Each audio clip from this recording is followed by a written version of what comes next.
ቸር አገልጋይ ማነው?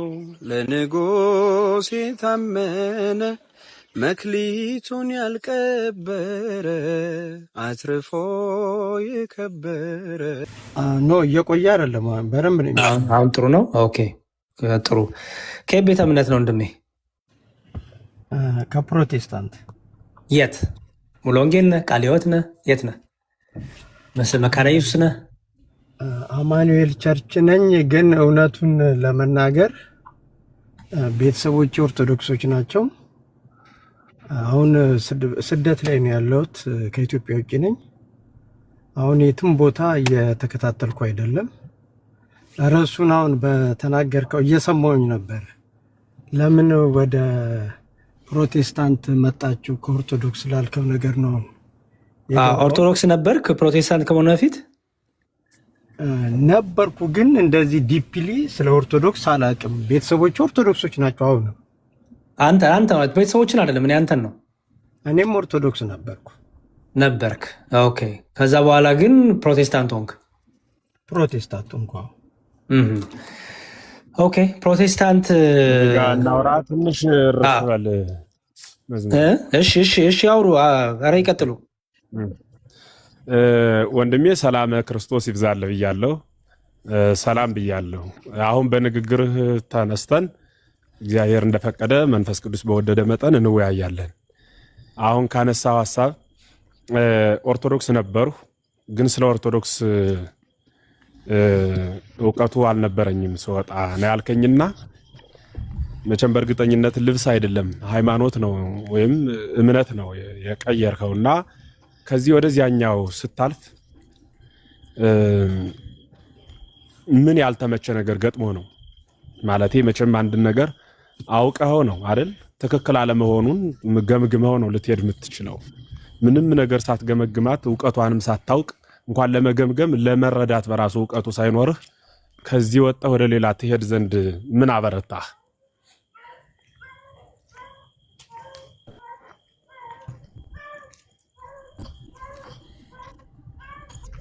እየዘገየ ስለሚደርሰው መሰለኝ።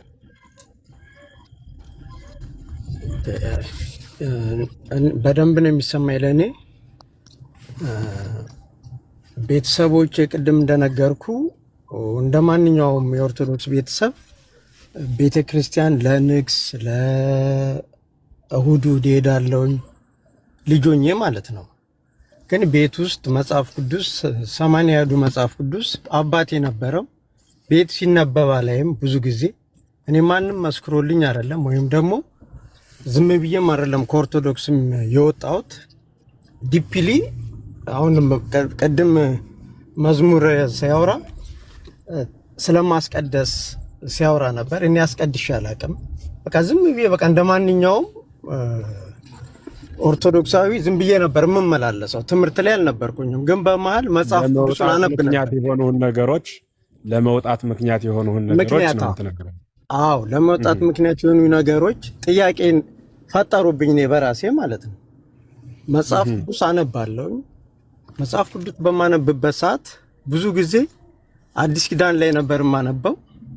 ሳነብ ሞር የሚናገረው ስለ ኢየሱስ ክርስቶስ፣ በቃ የኢየሱስ ክርስቶስን አዳኝነት ነው። ኦርቶዶክስም ይሄንን ትናገራለች። ግን ጥያቄ ፈጠረብኝ። ለምሳሌ ያህል እኔ የተወለድኩባት ሀገር ላይ 3 ቤተክርስቲያን ነበር። እኔ በነበርኩበት ጊዜ ለንግስ እንሄዳለን። ብዙ ጊዜ ታቦት ይወጣል። አዲስ ኪዳን ላይ ግን ሳነብ ስለ ታቦት ምንም የትኛውም ሐዋርያ ሲያወጣም ሲያገባም አላነበብኩኝ። ይሄ አንድ ጥያቄ ፈጠረብኝ። ከዛን ወደ ኋላም ተመልሼ ማንበብ ጀመርኩ። ብሉይ ኪዳን ላይ እኔ ከእናንተ አሁን በደንብ ነው ትምህርታችሁን እየሰማሁ ያለሁት። ብሉይ ኪዳን ላይ ማንበብ ጀመርኩ። ሳነብ ኤርሚያስ ላይ ነው። ምዕራፉን እርግጠኛ አይደለሁም፣ ሊያግዙኝ ይችላሉ። እርሶ ኤርሚያስ ትንቢተ ኤርሚያስ ላይ ነው። ከይሁዳ ቤት ጋርና ከእስራኤል ቤት ጋር የሚገባው ኪዳን አለ የሚለውን አነበብኩ። ምክንያቱም ከይሁዳና ከእስራኤል ቤት ጋር የገባው ኪዳን ከግብፅ ሀገር ሲያወጣቸው በእኔ አንደርስታንድ ማለት ነው የተረዳሁት። ከተሳሳትኩም ትነግሩኛላችሁ። በእኔ አንደርስታንድ ከነሱ ጋር የገባው ኪዳን ብሎ የገባውን ኪዳን ይናገራል። ከአባቶቻቸው ጋር እንደገባሁት ያለ ቃል ኪዳን አይደለም። እነሱ በኪዳን ያልጸኑምና እኔ ይቸላልኳቸው። ዋና የወጣሁበትን ኬዙ ነው አሁን እኔ የምነግራችሁ እና ቸላልኳቸው። አሁን የምገባው ኪዳን ይህ ነው። ሕጌን በልባቸው በልቦና ጽላታቸው እጽፈዋለሁ። ከተሳሳትኩ ያርሙኛል። ይሄን ነገር ዝም ብዬ ማሰብ ጀመርኩ። ሳስበው በፊት የእግዚአብሔር ትእዛዛቶች የተጻፉት በድንጋይ ጽላት ላይ ነው። አሁን ግን በልብ ጽላት ላይ ነው ጽፈዋለሁ ያለው። እነሱ በኪዳን ያልጸኑምና እኔ ይቸላልኳቸው። አሁን ጥያቄ ምን ፈጠረብኝ? በቃ በታቦት ዙሪያ በሚወጣው ኦርቶዶክስ በምታደርገው ነገር በቃ ጥያቄ ፈጠረብኝ። ከዛም ሞር አዲስ ኪዳንን እያነበብኩ ሲሄድ ህብረት ወዴት ማድረግ ጀመርኩ? ወደ አማኑኤል ቸርች ነበር በፊት እኔ ያለሁበት ሀገር። አማኑኤል ቸርች መከታተል ጀመርኩ። ብዙም እዛም አልቆየውኝም። ወደ ሌላ ሀገር ሄድኩኝ። አሁን በየትኛውም ቦታ እየተከታተልኩ አይደለም፣ ግን ያገኘሁበት ቦታ ላይ እከታተላለሁ ትምህርቶች። እዚህ ላይ ነኝ ያለሁት መምህር።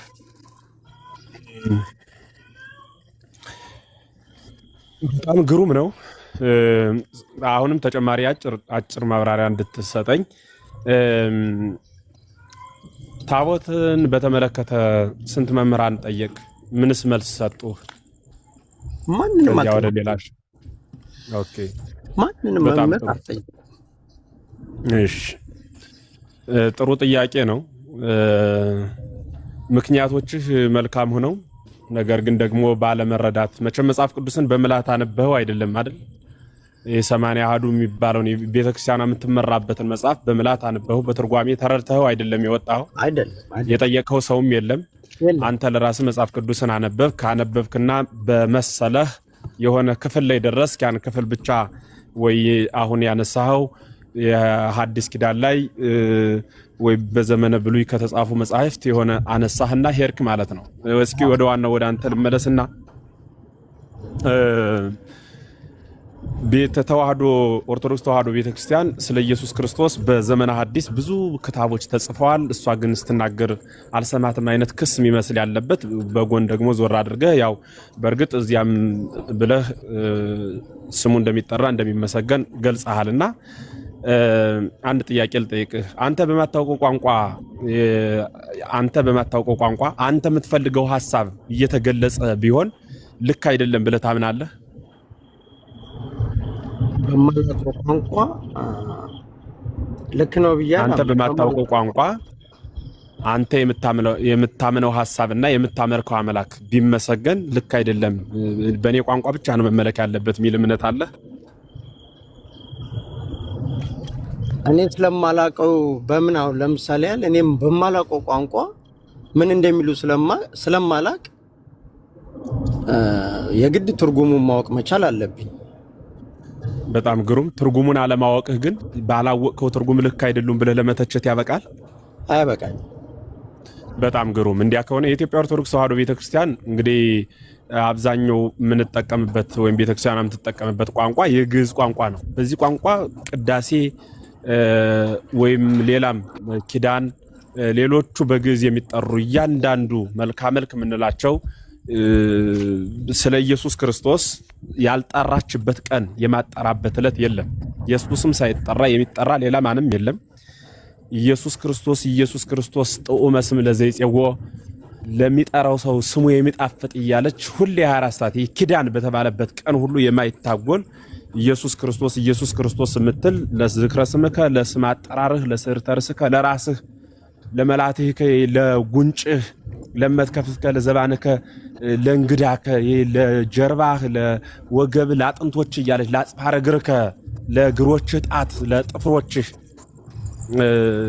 እያለች እየጠራች በመዋዕለ ሥጋዌ የተገለጸውን ክርስቶስ አንድም ቦታ ሳትስት ለከርስከ ለልብከ እያለች ህዋሳትን ቆጥራ የሆነ ቀን ከዓመት አንድ ቀን የሆነ ካህናት ተሰብስበው ምናምን የሚሉትን አይደለም የምነግርህ። ዕለት የማይቋረጥ ነው የምነግርህ። ዕለት ኪዳን በሚደረስበት በየትኛውም አይነት ቤተክርስቲያን ዓመት እስከ ዓመት ቤተክርስቲያን ኢየሱስ ክርስቶስን የምታመሰግናት እንጂ ያ ግዕዝ ቋንቋ ስለሆነ የተጠራው ስላልሰማ ነው ብቻ አይ አሁን የሆነን ሌላ አካል እያመሰገኑ ነው እግዚአብሔርን አይደለም የሚያመሰግኑ ተብላ ያለ በደሏ እንደ በደለኛ ልትቆጠር የምትችል ቤተክርስቲያን አይደለችም። ቅዳሴ በራሱ ስንቀድስ ቅዳሴው የሚለው ዘበመንጦ ላይ ተደመና ተሰወረ፣ በደመናት መጋረጃ መድን ተሰወረ፣ ጌታ ተገኘ፣ እውነተኛ ፀሐይ ጽድቅ ወጣ፣ ላኪ አብን እናምናለን፣ ተላኪ ወልድ እናምናለን፣ ማህያዊ መንፈስ ቅዱስን እናምናለን ነው የሚለው። ይሄ ቅዳሴያችን ነው። ይሄን የሚለው ማህያዊ መንፈስ ቅዱስን እናምናለን። ቅዳሴው ማለት ስንገባ ቅዳሴው የሚለው ይሄን ነው። በየአንዳንዱ ቃል በየአንዳንዱ በተገለበጠ ብራና የእግዚአብሔር ስም የማይጠራበት አንድም ቅዳሴ የለም። 14 ቅዳሴ ያለ በቤተክርስቲያን 14ቱ ቅዳሴ ኢየሱስ ክርስቶስን ቢያንስ በአንዱ ቅዳሴ ውስጥ ከ30 ከ40 ጊዜ በላይ ሳይጠራ አንድ ቅዳሴ ውስጥ የኢየሱስ ክርስቶስ ስም ሳይጠራ የሚቀደስ ቅዳሴ የለም። እግዚአብሔር የሌለበት ቅዳሴ ፈጽሞ ስለሌለ ማለት ነው። ፈጽሞ ስለሌለ የሚቀደሰውም ራሱ እግዚአብሔር ነው። ቅዳሴ የተባለ ምስጋና ማለት ነው። በነገራችን ላይ በአማርኛ የሚመሰገነው ተመስጋኙ ነው። የክብር ባለቤት እርሱ ኢየሱስ ክርስቶስ ነው።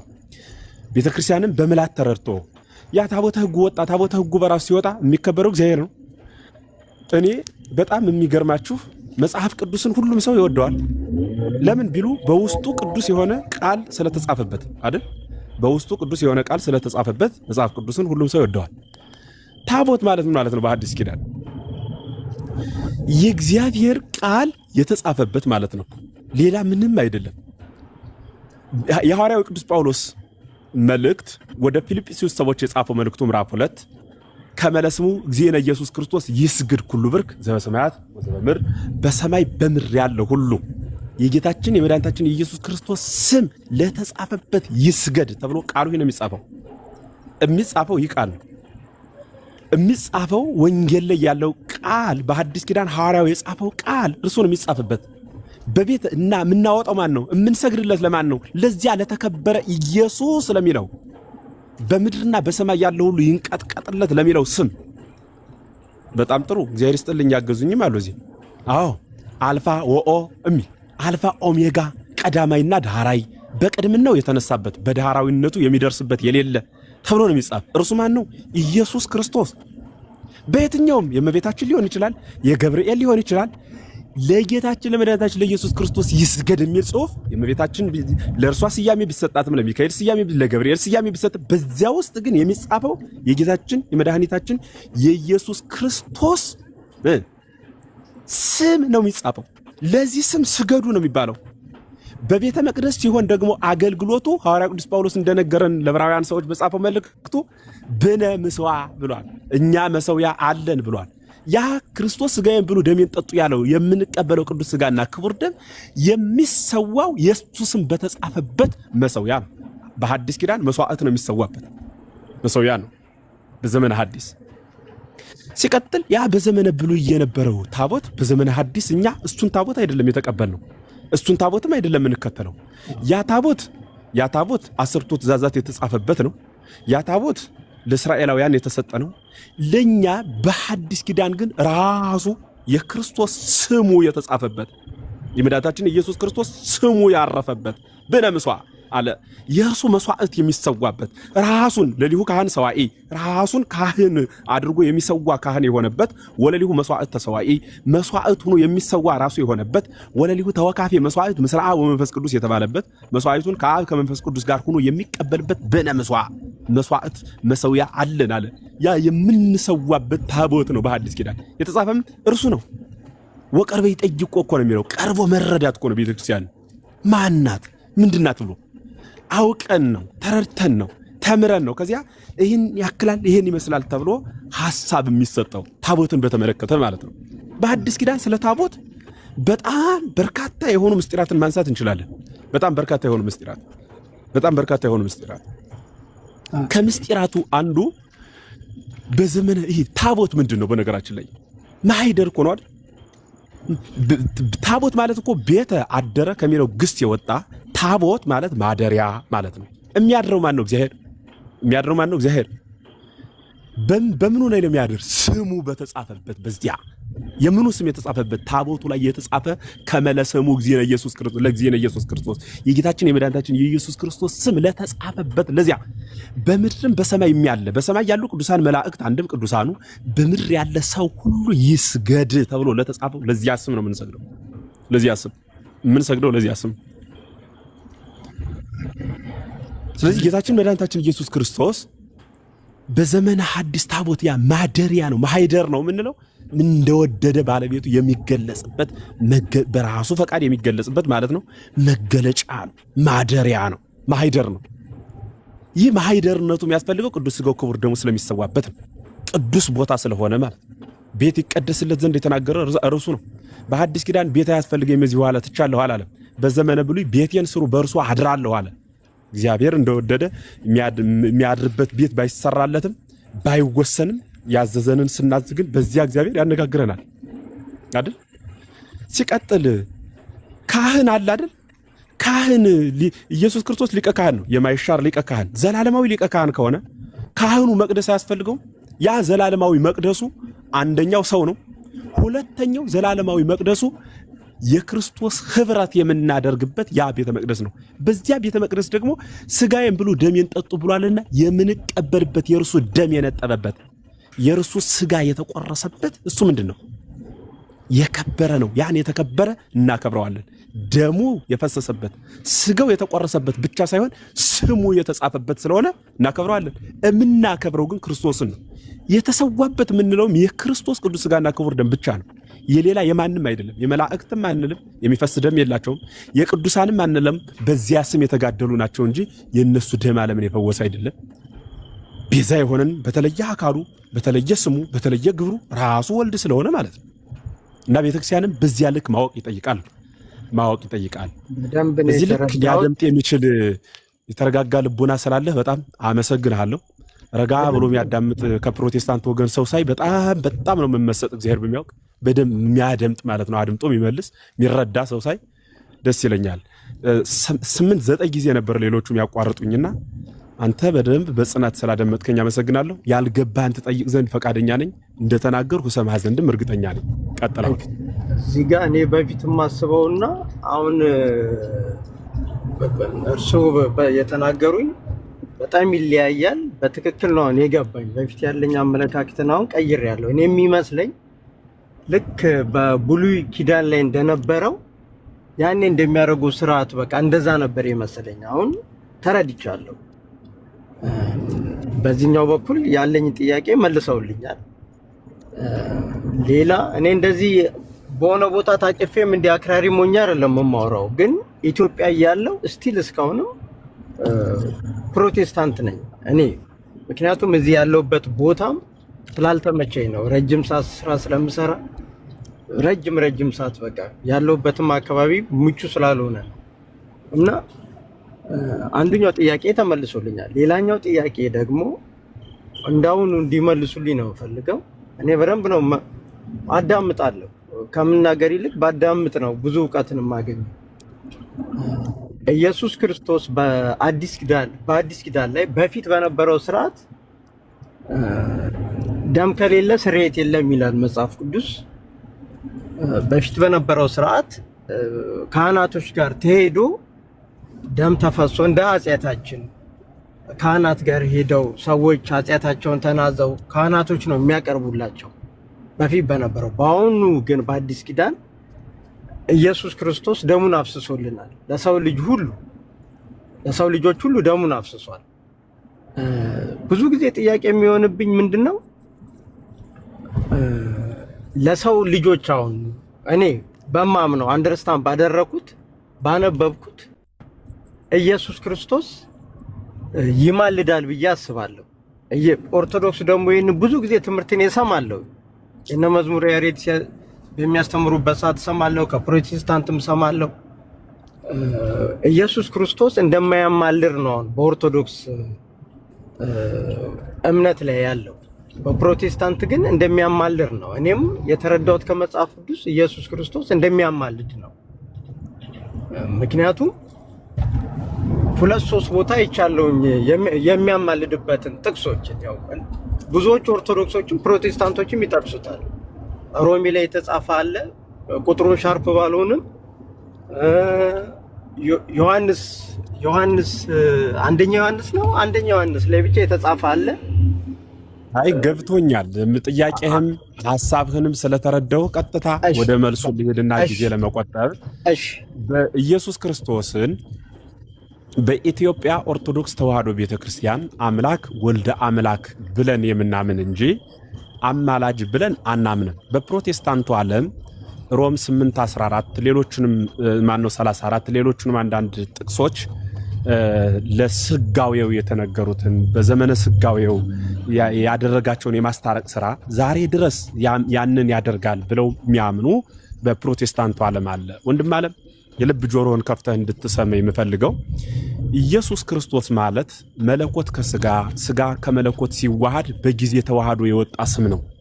አስቀድሞ ስጋም ለብቻው ስጋ ነው የሚባለው፣ መለኮትም ለብቻው መለኮት ነው የሚባለው። ስጋ ሩቅ ነው፣ ውዱቅ ነው፣ ታማሚ ነው፣ ህሙም ነው፣ ጽሙ ነው፣ የሚጠማ የሚራብ ነው። ማን? ስጋ። ማን? አስቀድሞ መለኮት ሳይዋሃደው። መለኮት ደግሞ ለብቻው ረቂቅ ነው፣ የማይጨበጥ የማይታይ የማይዳሰስ ነው። በጊዜ ተዋህዶ ስጋ ተነሳኢ ነው። ተነሳኢ ነው ማለት መለኮት ነው ገንዘቡ ያደረገው።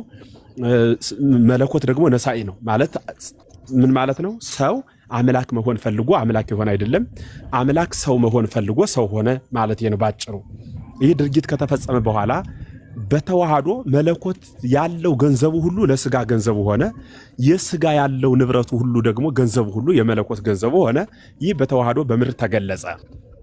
ያ በምድር 33 ዓመት ምድርን በኪደተ እግሩ ከቀደሰ በኋላ ወደ ቀራንዮ ተልቶሎ እንሂድ አይሻልም? ቀራንዮ ሄደ።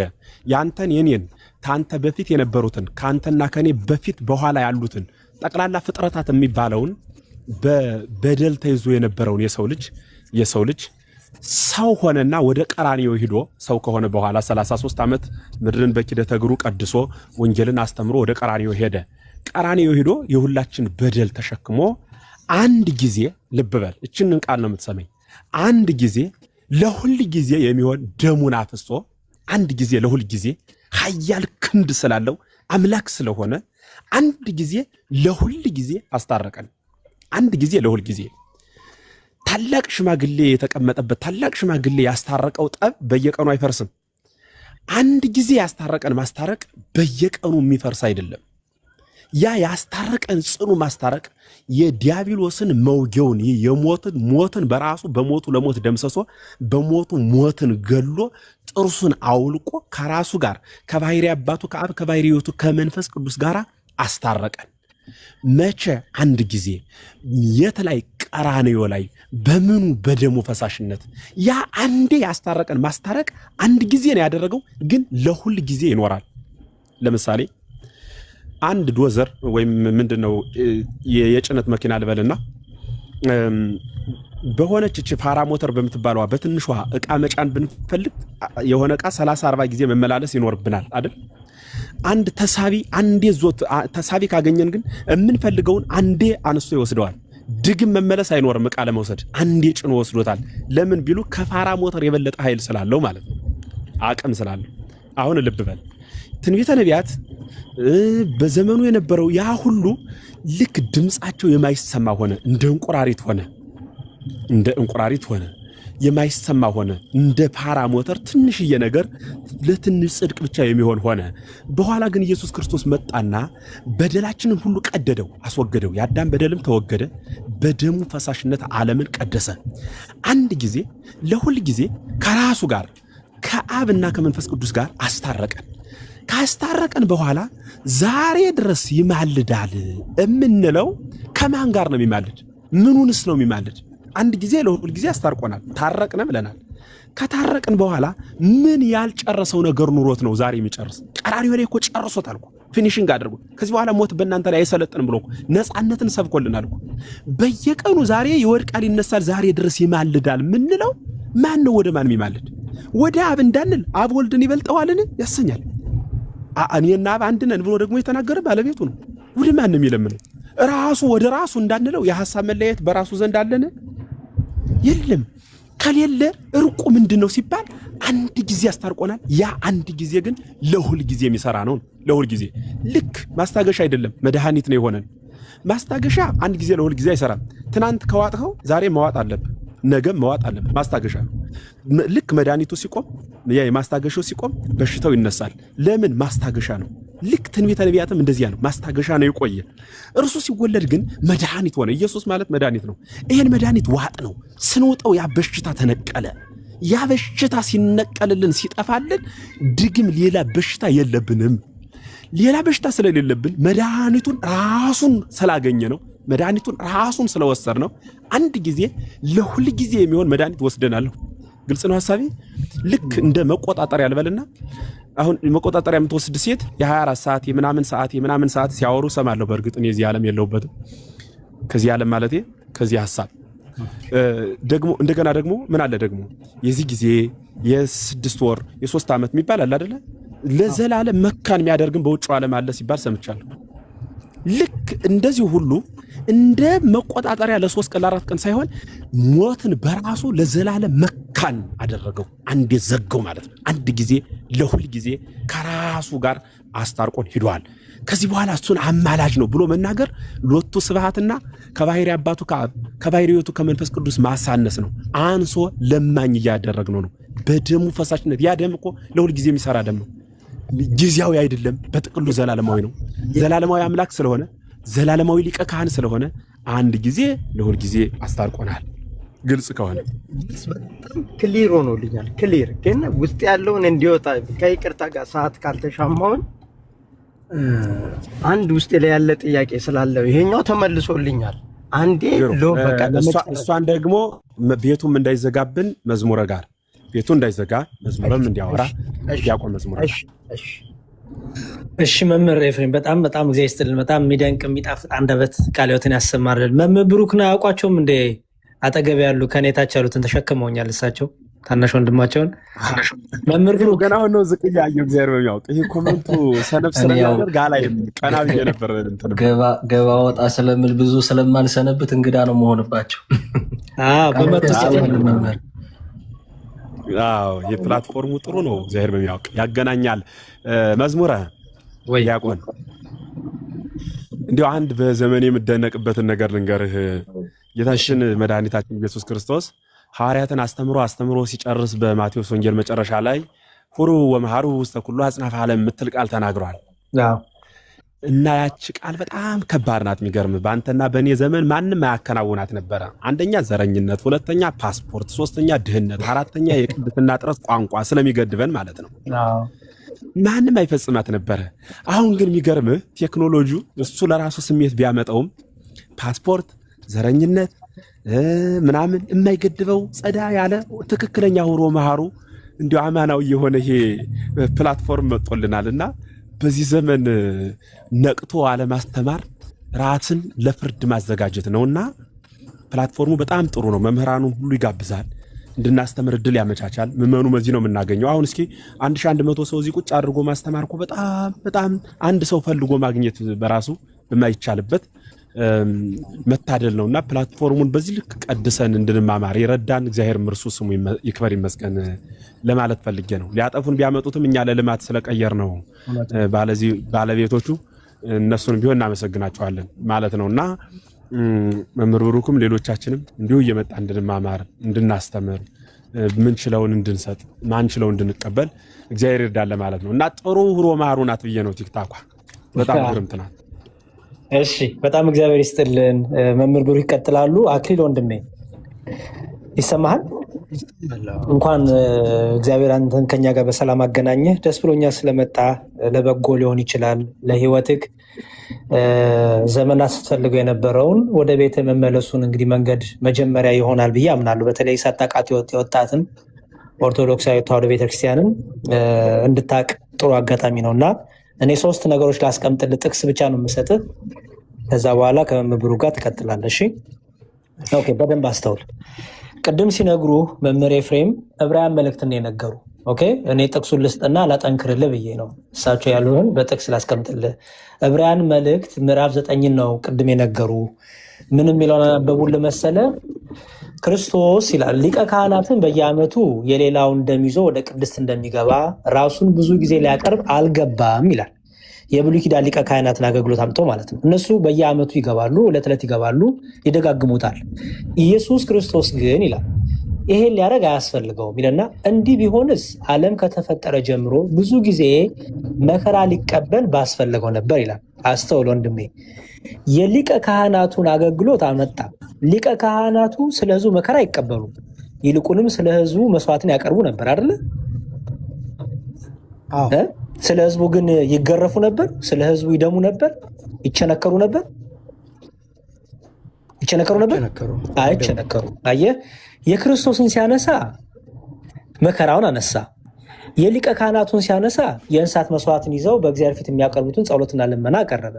የክርስቶስን ሲያመጣ ግን እንደዚህ ቢሆንማ ኖሮ መከራ ዕለት ዕለት መቀበል ባስፈለገው ነበር አለ። ምክንያቱም የክርስቶስ ነገር ሲነሳ ቤዛነቱ ስለምናነሳ ክርስቶስ አስታረቀ። ክርስቶስ ከአባቱ ጋር አስታረቀ ስንል ቤዛነቱ ነው የምናነሳው። ገባህ አይደለ? ምክንያቱም በልመና አይደለም የታረቅ ነው። የዘላለም ሕይወት ያገኘነው በጸሎት በልመና አይደለም። የዘላለም ሕይወት ያገኘነው በምኑ ነው? በመከራው፣ በሕማሙ፣ በቤዛነቱ፣ በደሙ መፍሰስ አይደል? ኦኬ። ስለዚህ ምን አለ? እንዲህ ቢሆንስ አለ እንዲያው እንደ ጥንቱ እንደ ሊቀ ካህናቱ ቢሆንማ ኖሮ የክርስቶስ አገልግሎቱ ወይም ደግሞ ማስታረቁ ዕለት ዕለት መከራ በተቀበለ ነበር። ይሄ ግን አያስፈልገው ማለትና ምን አለ? አስተውል። አሁን ግን በዓለም ፍጻሜ ራሱን በመሰዋት አለ። አየው፣ ራሱን በመሰዋት የእግዚአብሔር ልጅ እግዚአብሔር የሆነው ራሱን በመሰዋት በግ አልተሰዋም፣ ፍሪዳ አልተታረደም፣ የእንስሳት ደም አልፈሰሰም። ይልቁንም ራሱ የእግዚአብሔር ልጅ ራሱን ሰዋ። ቅድም ምናሉ መምህር ኤፍሬም? ራሱ መስዋዕት ተቀባይ፣ ራሱ መስዋዕት አሳራጊ፣ ራሱ ደግሞ መስዋዕት አቅራቢ ሆነ አይደል ያሉ። አየህ፣ አሁን የብሉይ ኪዳን ሊቀ ካህናት ራሳቸውን አይሰውም፣ ይልቁንም የእንስሳት መስዋዕት ይሰዋሉ። ሌላ ነገር ነው የሚሰውት። አየህ፣ ኢየሱስ ክርስቶስ ግን በገዛ ደሙ ስለሆነ ይቅርታን ያሰጠን ይቅርም ያለን ራሱን ሰዋ። ስለዚህ ምን አለ? ራሱን በመሰዋት ኃጢአታችንን ሊሽር አንድ ጊዜ ተገልጧል አለ። አየው፣ አንድ ጊዜ ተገልጧል። ስለዚህ ኢየሱስ ክርስቶስ ይላል ሲጨርስ ይላል ኢየሱስ ክርስቶስ ይህንን መስዋዕትነቱን አንድ ጊዜ ያደረገ። ራሱ መስዋዕት ተቀባይ ነው፣ ራሱ መስዋዕት አሰራጊ ነው፣ ራሱ ደግሞ ምንድን ነው? መስዋዕት ነው ማለት ነው አይደል?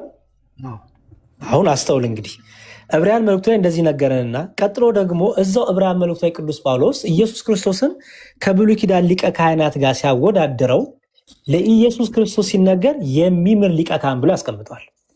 የብሉይ ኪዳን ሊቀ ካህናት የሚምሩ አይባሉም። አየህ፣ ይልቁንም ምንድን ናቸው? የሚያስምሩ ናቸው አይደል? ያስምራሉ እንጂ ይምራሉ አይምሩም።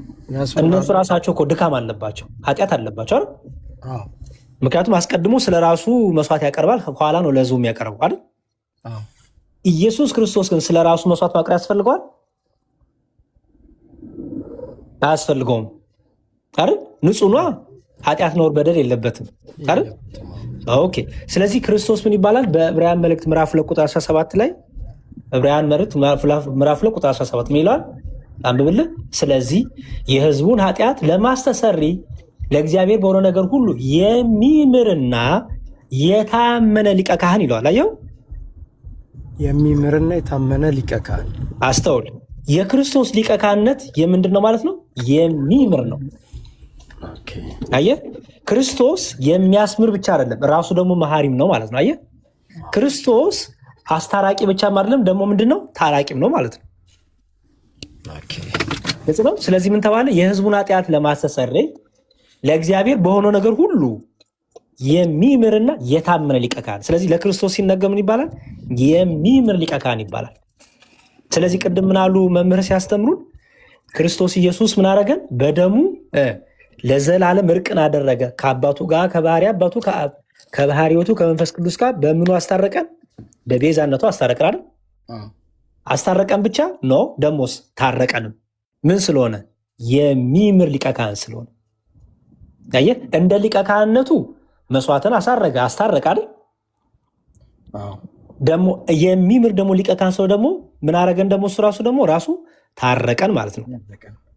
በጣም ፐርፌክት። ማጠቃለያ ጥቅስ ልስጥ። ዮሐንስ ወንጌል ምዕራፍ 16 ላይ ዮሐንስ ወንጌል ምዕራፍ 16 ቁጥር 26 እንዲህ ይላል።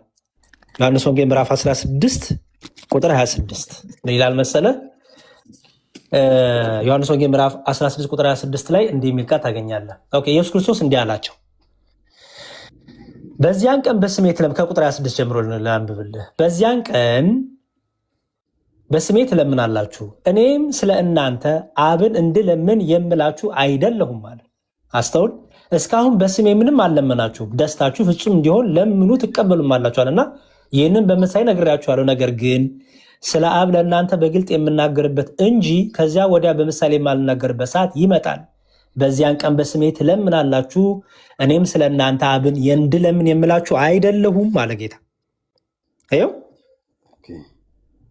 ስለ እናንተ አብን አልለምንም፣ በዚያን ቀን ትለምናላችሁ፣ ስለ እናንተ ግን አብን የምለምን አይደለሁም አለ ጌታ። ትክክል። አንድ ሶስትም ነገር አለ ስላልከኝ ነው እየጠበኩ ነው። አንድ ጥያቄ ብቻ ስላለችኝ እሷ አንዴ መምህር ብሩክ ትቀጥላለህ። እኔ እንዲያው ሀሳቤ ብቻ ልጨምርልህ ብዬ ነው መምህር ፍለገሰጡ ጋር። ሌላው ደግሞ ስለ መሰዊያ ነግረውሃል አይደለ? ስለ መሰዊያ ቅድም ነግረዋል። እሱንም ጥቅስ ልስጥህ፣ ጥቅሶች እንድትይዝ ፈልጌ ነው። እሺ የቅዱስ ጳውሎስ መልእክት ወደ ዕብራውያን ሰዎች ምዕራፍ 13 ቁጥር 10 እንዲህ ይላል። ምዕራፍ 13 ቁጥር 10 ዕብራውያን 13 10 ዕብራውያን 13 10 ለምን ይላል? መሰዊያ አለን አለ ቅዱስ ጳውሎስ። መሰዊያ አለን፣ ከእርሱ ሊበሉ ድንኳኑን የሚያገለግሉ መብት የላቸውም። አየው፣ መሰዊያ አለን አለ። መሰዊያ ካለ መስዋዕት አለ አይደል? መሰዊያ ካለ መስዋዕት አለ።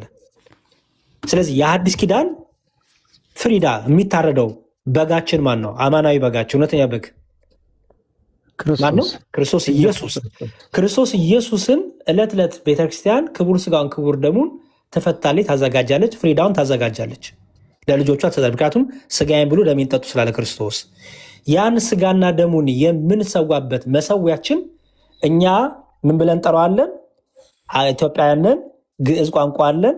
ምን ብለን ጠራዋለን? ታቦት ብለን ጠራዋለን። ታቦት ማለት ማደሪያ ማለት ነው። ለምሳሌ እናንተ ታቦቱ ለእግዚአብሔር እንባላለን። እናንተ የእግዚአብሔር ማደሪያዎች ናችሁ እንደማለት ነው አይደል? ስለዚህ ያ መሰዊያችን ምን ይባላል? እኛ አማርኛ ተናጋሪ ስለሆን ታቦት። ኦኬ፣ ታዲያ በእንግሊዝኛው ምን ይባላል? አልታር ይባላል፣ ወይም ሎርድ ስቴብል ይባላል፣ የጌታ ጠረጴዛ ይባላል። አየው፣ ብረም ገብቶኛል። ትራፔዛም ይለዋል። ሌላም ልጨምርልና ልጨርስ። እዚህ አንደኛ ቆሮንቶስ ላይ ደግሞ አንደኛ ቆሮንቶስ ምዕራፍ 10 ቁጥር 21 አንደኛ ቆሮንቶስ ምዕራፍ 10 ቁጥር 21 ምን ይላል መሰለ? እንግሊዝኛው ምን ይላል? you cannot drink the cup of the Lord and the cup of demons ይልና you cannot partake of the table of the Lord ይላል። እንዲሁም ግሪኩ እናት ቋንቋ ይላል መሰለ ትራፔዛ ይለዋል። ኦኬ፣ ትራፔዛ ይለዋል። ወይም ማለት ነው ያንን ማቅረቢያውን ያን የክርስቶስ ክቡር ሥጋ ክቡር ደም የሚቀርብበትን የአዲስ ኪዳን ፍሪዳ የሚሰዋበትን እሱን ትራፔዛ ይለዋል። የጌታ ማዕድ ይባላል። አየኸው፣ የጌታ ጠረጴዛ የጌታ ማዕድ ይለዋል። ስለዚህ እኛ በአዲስ ኪዳን ያለን ክርስቲያኖች ያ ታቦታችን መሰዊያችን ነው። ክቡር ሥጋውን ክቡር ደሙን የምንፈትትበት የምናዘጋጅበት ነው። አንደኛ ቆሮንቶስ ምዕራፍ 10 ቁጥር 21 ሰጠው ማለት ነው። ኦኬ፣ የመጨረሻ ማጠቃለያ። ለምሳሌ ቅዱስ ጳውሎስ ምን አለ? ስለ ቅዱሳን ስለ ነገስታት ሁሉ ምልጃና ጸሎት እንደሚገባ አላለም አይደል? እርስ በርስ ጸሎት አንዱ ስለ አንዱ እንዲጸልይ አንዱ ስለ አንዱ እንዲማልድ መጽሐፍ ቅዱስ ያዛል አይደል? አንዱ ስለ አንዱ እንዲጸልይ። በጣም ጥሩ። ኢየሱስ ሮሜ 8:34 ላይ ኢየሱስ ክርስቶስ የሚማልድ ኢየሱስ ክርስቶስ ነው ሲል እኛን ደግሞ ማልዱ ሲባል ዩ ቲንክ አንድ አይነት ቃላቱ አንድ አይነት ነው አይደል? አንድ አይነት ነው። ኦኬ፣ ለምሳሌ አንተ ስለ እኔ ትማልዳለህ አይደል? አዎ። ኢየሱስ ሮሜ 8:34 ላይ ያ ምልጃ የሚለው ቃል ተጠቅሷል አይደል? አዎ። ኦኬ፣ አንተ ስለ እኔ ስትማልድና ለክርስቶስ ምልጃ የሚለው ሲነገር አንድ አይነት ነው? ኦኬ፣ እኔ እዚህ ጋር የምረዳበትን የኔ መረዳት ነው፣ ግን አንተ ትነግረኛለህ። የኔ መረዳት አሁን ሮሜ 8:34 ላይ ኢየሱስ ያማልዳል የሚለውን እኔ የተረዳው በመረዳት ለምሳሌ ዮሐንስ አንደኛ ዮሐንስ ላይ ለምሳሌ እኔ አሁን ኢየሱስ ክርስቶስ በአብ ቀኝ ነው ያለው። አክሊል ጥያቄ እሱን አይደለም የኔ ጥያቄ። ለምሳሌ አንተ ስለኔ ትማልዳለህ አይደለ? እማልዳለሁ። ኢየሱስ ክርስቶስም ይማልዳል የሚለው ቃል ሁለቱም ቃላት እኔም አንተ ጋም ለሰዎችም ይነገራል። ለክርስቶስ ተነግሯል አይደል? ተነግሯል። እኔና አንተ ጋር መማለድ የሚለው ሲነገር እኔ ስለ አንተ ስማልድና ክርስቶስ ይማልዳ ሲሮሜ 8:34 አንድ አይነት ነው። አንድ አይነት ቃሉ አንድ አይነት ነው፣ ግን ፍቾቹ ግን ይለያያሉ። ጎበስን የፈለግኩት ለክርስቶስ ሲነገር እና ለእኛ ሲነገር ልክ በእኛ ሰው ክርስቶስ ሰው ስለሆነ ለእኛ በሚነገረው ልክ ተነገረለት አይደል? ተራበ፣ ተጠማ ተባለ አይደል? ሰው ስለሆነ አይደል? የባሪያን መልክ ያዘ ተባለ አይደል? ከመላእክትም እንኳን አነሰ ተባለ። ምን ስለሆነ ነው? ሰው ስለሆነ አይደል? ሰው ስለሆነ ስለ ስጋዊ ሲነገር ልክ ለእኛ የሚነገረው ነገር ተነገረለት አይደል? ኦኬ። አሁን ክርስቶስ ያማልዳ ሲባልና ሰዎች ስለ አንዳቸው ለአንዳቸው ይማልዳሉ ሲባል ልዩነት ያለው ለመሰለ እኛ ለእኛ ሲነገር ጸሎትና ልመናን ያሳያል አይደል? ጸሎትና ልመና ለእኛ ሲነገር አይደል? ለክርስቶስ ሲነገር ግን ቤዛነቱን ነው የሚያሳየው አይደል? ቤዛነቱ ጎበዝ፣ ሕማሙን፣ መከራውን፣ ደሙን ማፍሰሱን ነው የሚያሳየው አይደል? ስለዚህ ያንን ቅዱስ ጳውሎስ አስተውል፣ ሮሜን ሲጽፍ፣ ዕብራውያንን ሲጽፍ፣ ሌሎችን መልእክት ሲጽፍ ከሊቀ ካህናት አገልግሎት ጋር እያያያዘ ሰው ስለሆነ ደግሞ ልክ ሰው በሚረዳው ቋንቋ እየተጠቀመ ገለጠው እንጂ ለምሳሌ ኢየሱስ ክርስቶስ ብርሃን ነው አይደል? ሐዋርያትም ብርሃን ይባላሉ አይደል? አንድ አይነት ነው እንዴ? ሁለቱም ቃላት እኮ አንድ አይነት ነው አይደል?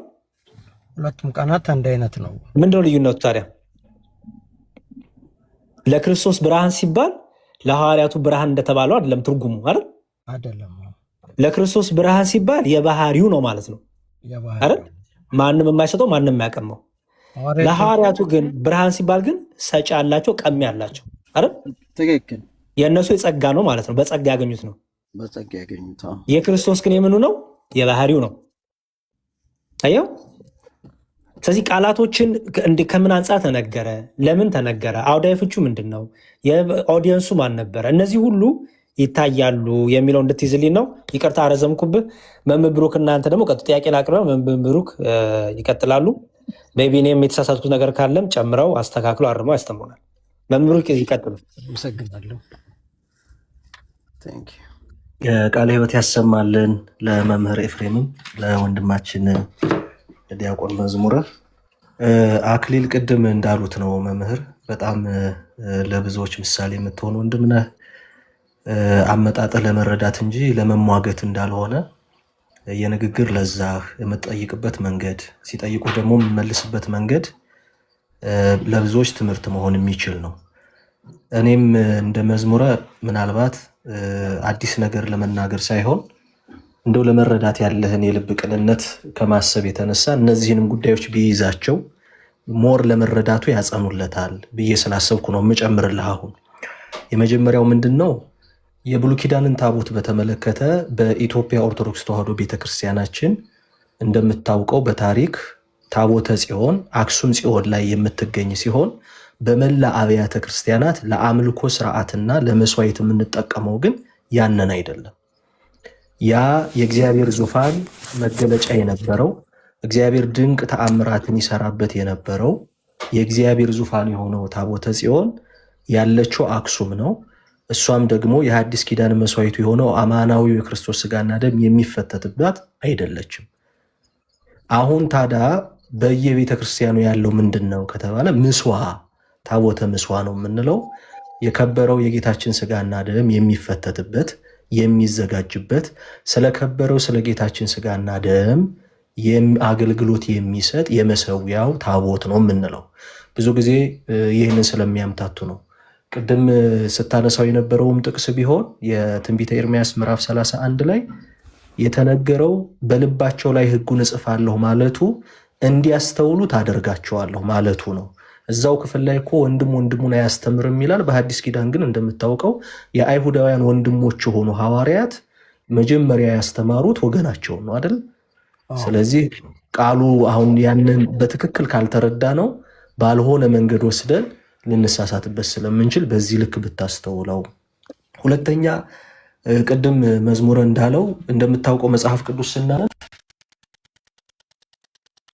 እዚህ በሐዋርያት ሥራ ምዕራፍ 8 ቁጥር 26 ላይ ፊልጶስ ጃንደረባውን ባገኘ ጊዜ ከኢየሩሳሌም ሲመለስ ጊዜ አንድ መጽሐፍ ጃንደረባ ማለት ነው። ታሪኩን ያው እዛው መጽሐፉ ክፍል ላይ ስለምታገኘው ላሳጥረው። ከሐዋርያት ሥራ ምዕራፍ 8 ከ26 አንስተህ አንብበው። መጽሐፉ የሚያነበው መጽሐፍ የኢሳያስ መጽሐፍ ነው። ቀረበና የእግዚአብሔር ሰው ወንጌላዊ ፊልጶስ ቀረበና ምን አለው ባኮስን፣ የምታነበውን ታስተውለዋለህን ብሎ ጠየቀው። የዚህን ጊዜ ያ ባለስልጣን የነበረው ኢየሩሳሌም ለአምልኮ ደርሶ እየተመለሰ ያለ በሰረገላ ላይ ያለው ደግሞ ባኮስ ምን ብሎ ነው የመለሰለት? የሚያስረዳኝ የሚያስተምረኝ ሳይኖር እንዴት እረዳዋለሁ? እባክህ ነብዩ ይህንን ስለማን ይናገራል ብሎ እያነበበ የነበረውን የትንቢተ ኢሳያስ ምዕራፍ 53ን ክፍል ነብዩ ስለ ራሱ ነው ወይንስ ስለሌላ ነው የሚናገረው ብሎ ጠየቀው። እሱም ደግሞ ወንጌልን ከዛ መጽሐፍ ጀምሮ ሰበከለት። እንዳልጠመቅ የሚከለክለኝ ምንድን ነው ብሎ ተጠመቀ ማለት ነው። አሁን እዚህ ላይ ምንድን ነው የምናስተውለው? እጃችን ላይ የያዝነው መጽሐፍ ከመጽሐፉ የሚቀድም ትምህርት አለው። ይሄ ትምህርት ደግሞ የእውነት አምድና መሰረት በሆነችው ክርስቶስ የማቴዎስ ወንጌል ምዕራፍ 16 ላይ እንደተናገረው ቤተ ክርስቲያኔን እመሰርታለሁ ብሎ እንደተናገረው ክርስቶስ የመሰረታት ቤተ ክርስቲያን በውስጧ የእውነት አምድና መሰረት ያለባት እውነተኛ ትምህርት የተሰጠባት ቤተ ክርስቲያን ነች። መጽሐፉ የተጻፈው ከትምህርቱ ተነስቶ ነው እንጂ የቤተ ክርስቲያን ትምህርት ከመጽሐፉ አልመነጨም። አባቶቻችን ሐዋርያት ከመጽሐፋቸው አስቀድሞ የመጀመሪያውን 100 ክፍለ ዘመን ኦራሊ ነው ወንጌልን ሲሰብኩ የነበረው። ከዛ በቤተ ክርስቲያን ከተላለፈው ምልአተ ትምህርት ተነስተው ነው ወንጌልን የጻፉት፣ መልእክታትን የጻፉት። አሁን አንተና እኔ እጃችን ላይ ያለው ይሄ ኤዲሽን፣ ይሄ ህትመት በመጀመሪያው 100 ክፍለ ዘመን፣ በሁለተኛው 100 ክፍለ ዘመን፣ በሶስተኛው 100 ክፍለ ዘመን እንዲህ አልተሰባሰበም።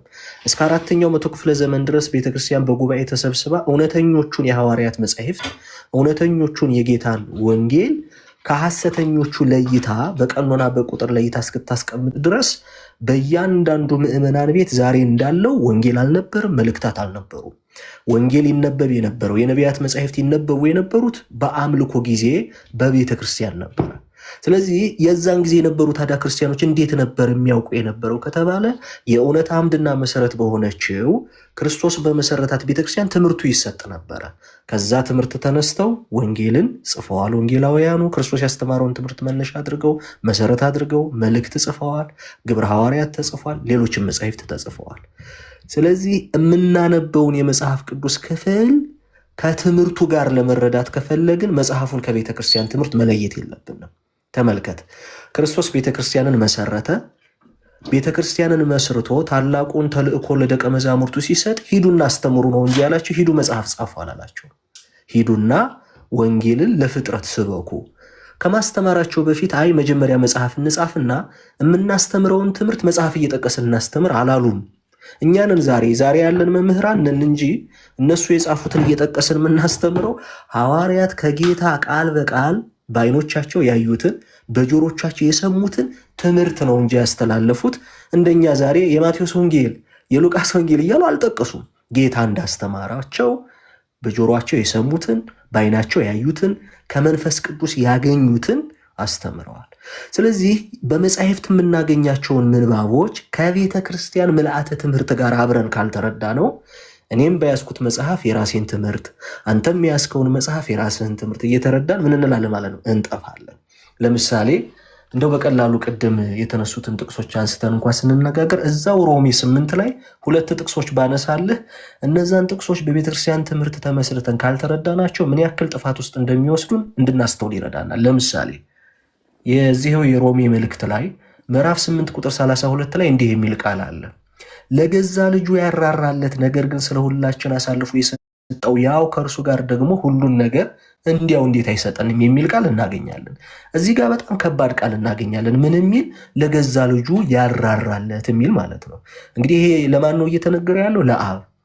አንድ ሰው ይህን ገጸ ንባብ ብድግ አድርጎ አብ ጨካኝ ነው የማይራራ ነው ሊል ይችላል ወይ ብዬ ብጠይቅ እንዴት ጨካኝ ነው እንዴት የማይራራ ነው ሊባል ይችላል? ይሄማ ለባህሪው አይመጥነውም። ይሄ ባህሪውን አይገልጸውም። ታዲያ ምንባቡ ምን እያለ ነው ካልን፣ አይ ይሄ ትምህርት ያስፈልገዋል፣ ትርጉም ያስፈልገዋል። ይሄን ትርጉም ግን እኔም በገዛ ኪስ ያላወጣውም፣ አንተም ከኪስ አታወጣው። ወዴት ነው የምንሄደው? ይህንን ክፍል ቤተክርስቲያን በመጀመሪያው ክፍለ ዘመን ለሐዋርያት ቅርብ የሆኑ ደቀ መዛሙርቶቻቸው ምን ብለው አስተማሩት? ምን ብለው ተረጎሙት? ምን ብለው ተረዱት? ብለን ጥንት ቤተክርስቲያን ወደ ተረዳችበት መረዳት ወደ አሰበችበት ህሊና ነው የምንመለሰው እንጂ አይ ለገዛ ልጁ ያራራ ስለሚል አብ አይራራም ጨካኝ ነው ብለን ቴዎሎጂ አንመሰርትም። እዚህ ቃል ላይ ደግሞ ወደኋላ እንመለስና ይማልዳል የሚለው ቃል ለወልድ ብቻ አልተሰጠም። እዛው ቁጥር 26 ላይ የሮሜ መልእክት ምዕራፍ 8 ቁጥር 26 ላይ ምን የሚል ቃል እናገኛለን? እንዲሁም ደግሞ መንፈስ ድካማችንን ያግዛል፣ እንዴት እንድንጸልይ እንደሚገባን አናውቅምና፣ ነገር ግን መንፈስ ራሱ በማይነገር መቃተት ይማልድልናልና። አክሊል አሁን እዚህ ጋር መንፈስ ቅዱስም ይማልዳል ተብሏል። እንደገና እዚህው ደግሞ መልሶ እዛ ወልድ ይማልዳል የሚለው ቃል ተጠቅሷል። ሁለተኛ ቆሮንቶስ ምዕራፍ 5 ላይ ስትሄድ ደግሞ እግዚአብሔር አብ ሐዋርያው ሲናገር በእኛ እግዚአብሔር እንደሚማልድ ብሎ ደግሞ እግዚአብሔር አብን በእኛ ሆኖ እንደሚማልድ ብሎ ተናገር። አሁን እነዚህን ቃላት ብድግ አድርገን መንፈስ ቅዱስንም የሚማልድ ወልድንም የሚማልድ አብንም የሚማልድ ብለን ነገረ ሃይማኖት ትምህርት አንመሰረትም። ነገር ግን በቤተ ክርስቲያን ከተሰጠው መልአተ ትምህርት አንጻር ከቀደምት አበው ትምህርት አንጻር ምን ማለት ነው ብለን እንጠይቃለን። በክፍሉ ላይ ተመልከት። ቅድም መምህራኖቻችን እንደነገሩን ክርስቶስ መስቀል ላይ የቤዛነቱን ስራ ሲሰራ የሰራበት ፍቅር ዛሬም የተለወጠ አይደለም።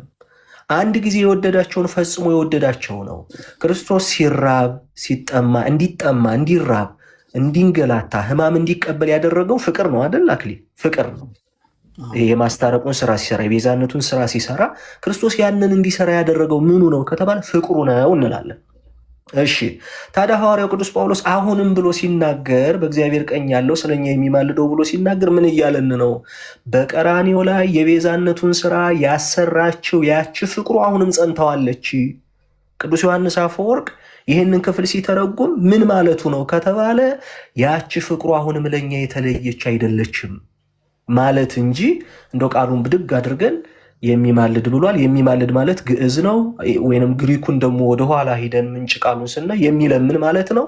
እርሱ ደግሞ ቅድም መዝሙረ እንዳሳየን የሚለምን አይደለም። እሱ የሚለመን ጌታ፣ የሚምር ጌታ፣ እንደ ሊቀ ካህንነት ደግሞ የተቀመጠ እንጂ የቆመ ሊቀ ካህናት አይደለም። አሁን በአብ ቀኝ ያለን የተቀመጠ ከተባለ አገልግሎት የለበትም፣ ኦልሬዲ ጨርሷል። ለምን ከተባለ ያ የሰራው የማስታረቅ ስራ ፍጹም ነው፣ እንከን ጉለት የለበትም። እንደውም አንድ ትልቅ መምህራችን ሊቀ ሊቃውንት ያሬድ ካሳ የሚባሉ የሐዲስ ኪዳን የዕብራውያን መልእክት እያስተማሩ ይሄ ጥያቄ ሲነሳ ምዕራፍ 7 ላይ ምን አሉ?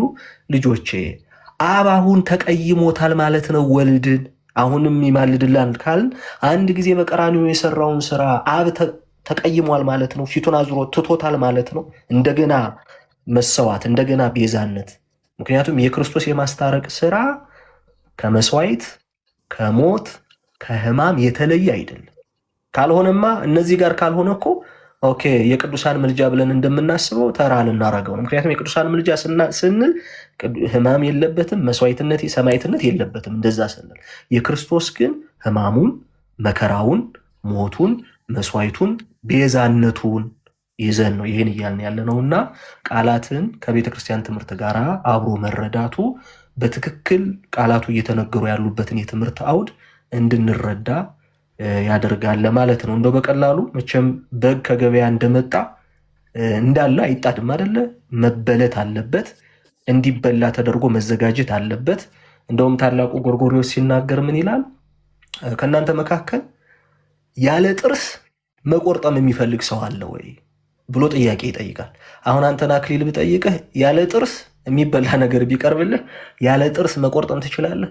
አትችልም። ያለ ጥርስ እቆረጥማለሁ ካልክ የሚከተልህ ምንድን ነው? ሞት ነው። ይሄ ጥርስ ምንድን ነው ካልከኝ ደግሞ የቤተክርስቲያን ትምህርት ነው። ያለ ቤተክርስቲያን ትምህርት የቅዱሳት መጻሕፍትን ቃል መረዳት ማለት ያለ ጥርስ ለመቆርጠም እና ለመመገብ መሞከር ማለት ነው። ስለዚህ የቤተክርስቲያን ጥርሶች ሊቃውንት ናቸው፣ መምህራን ናቸው። የበጉ ሐዋርያት የጌታችን ሐዋርያት የቅርብ ደቀ መዛሙርቶቻቸው ተማሪዎቻቸው ያስተማሩት ያ የሊቃውንቱ ትምህርት መጻሕፍቱን በትክክል እንድንማርና እንድንረዳ ያደርገናል ማለት ነው። አመሰግናለሁ። ሌላ ጥያቄ ካለ ጥያቄ አያይዘህ እንድትመልስልኝ የምፈልገው የሮሜ 8:34ን ተረድቼዋለሁ። ኢየሱስ ክርስቶስ አንዴ ነው ቤዛነቱን በቀራንዮ መስቀል ላይ የፈጸመልን ተፈጸመም ብሏል። ሮሜ 8:34ን ግን እኔ የምረዳበት አንግል ለምሳሌ ያለ ኢየሱስ ክርስቶስ በምድር ላይ ከመሰቀሉ በፊት ሰው ተሰቅሎ እንኳን ገና ነፍሱ ሳትወጣ ጨርቁ ላይ እጣ ሲጣጣሉበት አባቱ የሚያደርጉትን ያቁምና ይቅር በላቸው ሲል ነበር። አሁን ግን እኔ የምረዳው አረዳድ ይህንን ክሊር እንድታደርግልኝ ስለምፈልግ ነው። አንደኛ ዮሐንስ ምዕራፍ 2 ላይ ልጆች ሆይ ኃጢአትን እንዳታደርጉ ይህን እጽፍላችኋለሁ። ማንም ኃጢአትን ቢያደርግ ይሰማል። ስልክ ደውለውብኝ ዘግቼው ነው። ልጆች ሆይ ኃጢአትን እንዳታደርጉ ይህን እጽፍላችኋለሁ። ማንም ኃጢአትን ቢያደርግ ከአብ ዘንድ ጠበቃ አለን፣ እርሱም ጻድቅ የሆነ ኢየሱስ ክርስቶስ ነው። ከአብ ዘንድ ጠበቃ አለን። ያውን ጥያቄ ይፈጥርብኛል ብዙ ጊዜ። ከአብ ዘንድ ካለ ኢየሱስ ክርስቶስ አሁን ያለው ከአብ ዘንድ ነው። እዚህ ጋር ደግሞ እርሱም የኃጢአታችን ማስተሰሪያ ነው፣ ለኃጢአታችንም ብቻ አይደለም፣ ነገር ግን ለዓለም ሁሉ ኃጢአት እንጂ ትእዛዙን ብንጠብቅ በዚህ እንዳወቅን እናውቃለን። ከዛን ሌላው ቦታ ላይ ደግሞ ምን የሚላለ? ቆይ እዚሁ ምዕራፍ ላይ ነው። ቆይ ይቅርታ እንዴ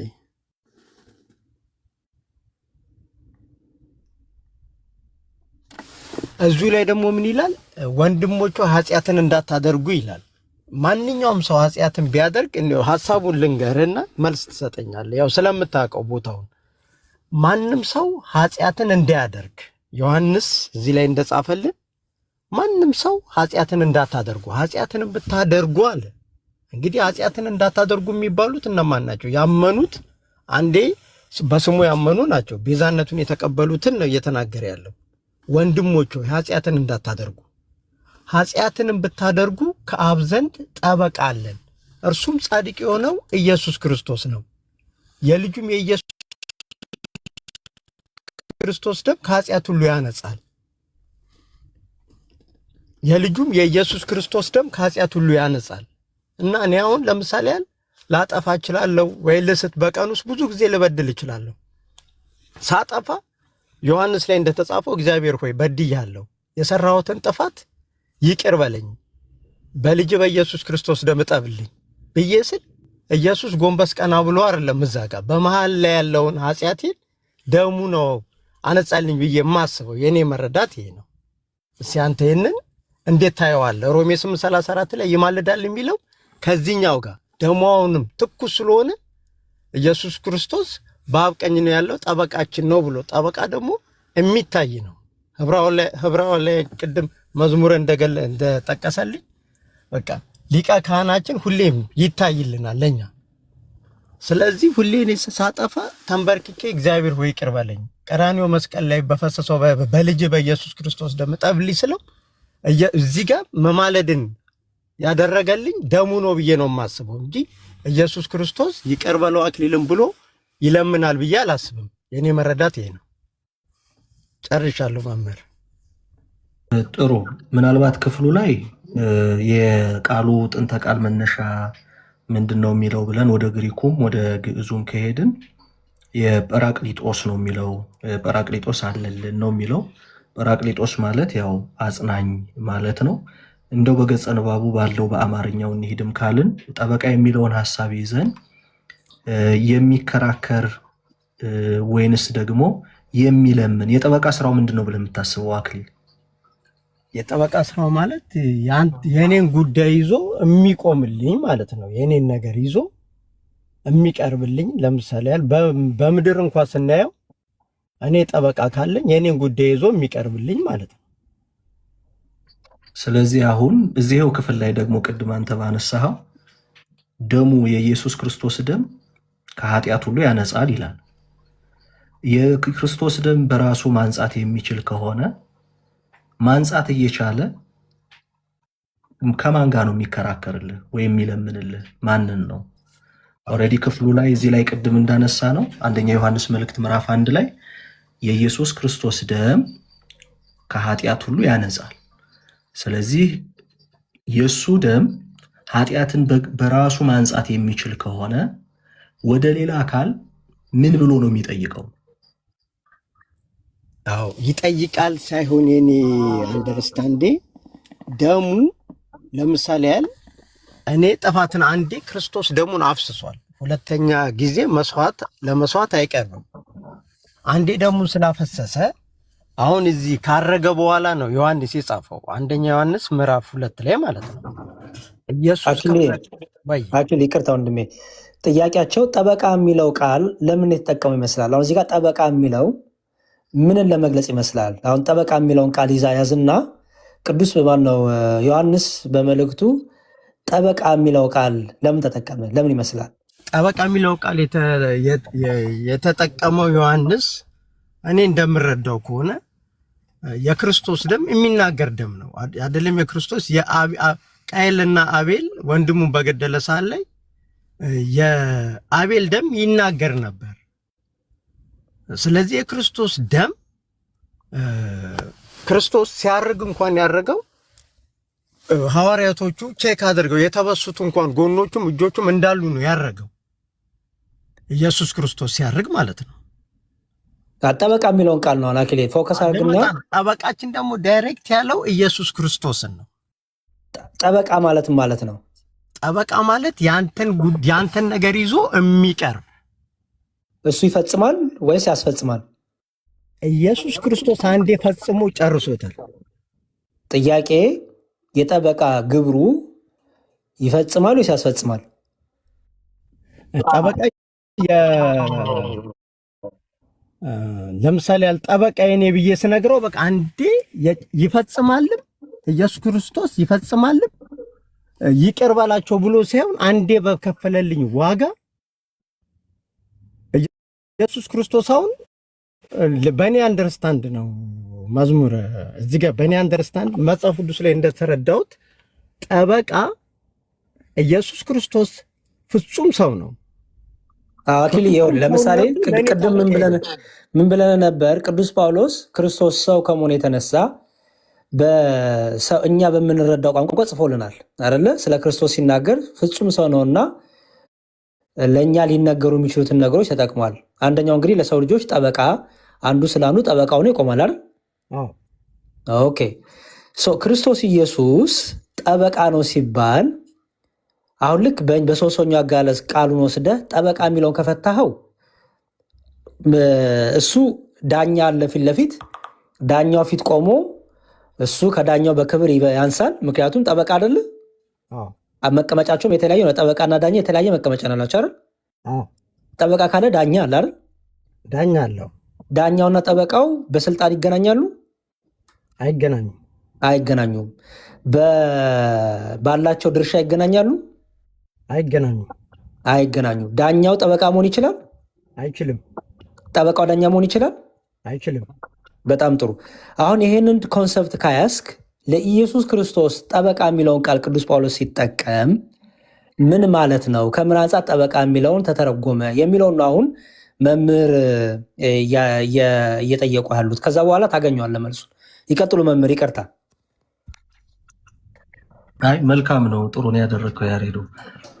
ቅድምም ያልነው ይሄንን ነው። ለምሳሌ ይማልዳል የሚለውን ቃል መነሻ አድርገን ቀጥታ ወስደን ይለምናል ብለን እንደማንናገረው ሁሉ ጠበቃ የሚለውን ሐሳብ እኛ በዘመኑ በምንረዳበት መንገድና በእኛ መረዳት ልክ አጥበን አናወርደው። ስለዚህ አሁን አክሊልን የምጠይቀው ደግሜ ጠበቃ ብለህ ስትል ወይንም መጽሐፉ ላይ ያለው ቃል ጠበቃ የሚለውን ቃል ምን ብለህ ተረዳኸው? እኔ የተረዳሁት ጠበቃ የሚለውን ቃል ኢየሱስ ክርስቶስ በአብ ቀኝ ነው የተቀመጠ ይላል መጽሐፍ ቅዱስ። በአብ ቀኝ ማለት ሁለት ዙፋን አለ ለማለት ፈልጎ አይደለም ጸሐፊው እዛ ጋር የተጻፈው። ኢየሱስ ክርስቶስ ሲያርግ ኢየሱስ ክርስቶስ ከነሰውነቱ ነው ያረገው። ኢየሱስ ክርስቶስ ይቅርታ፣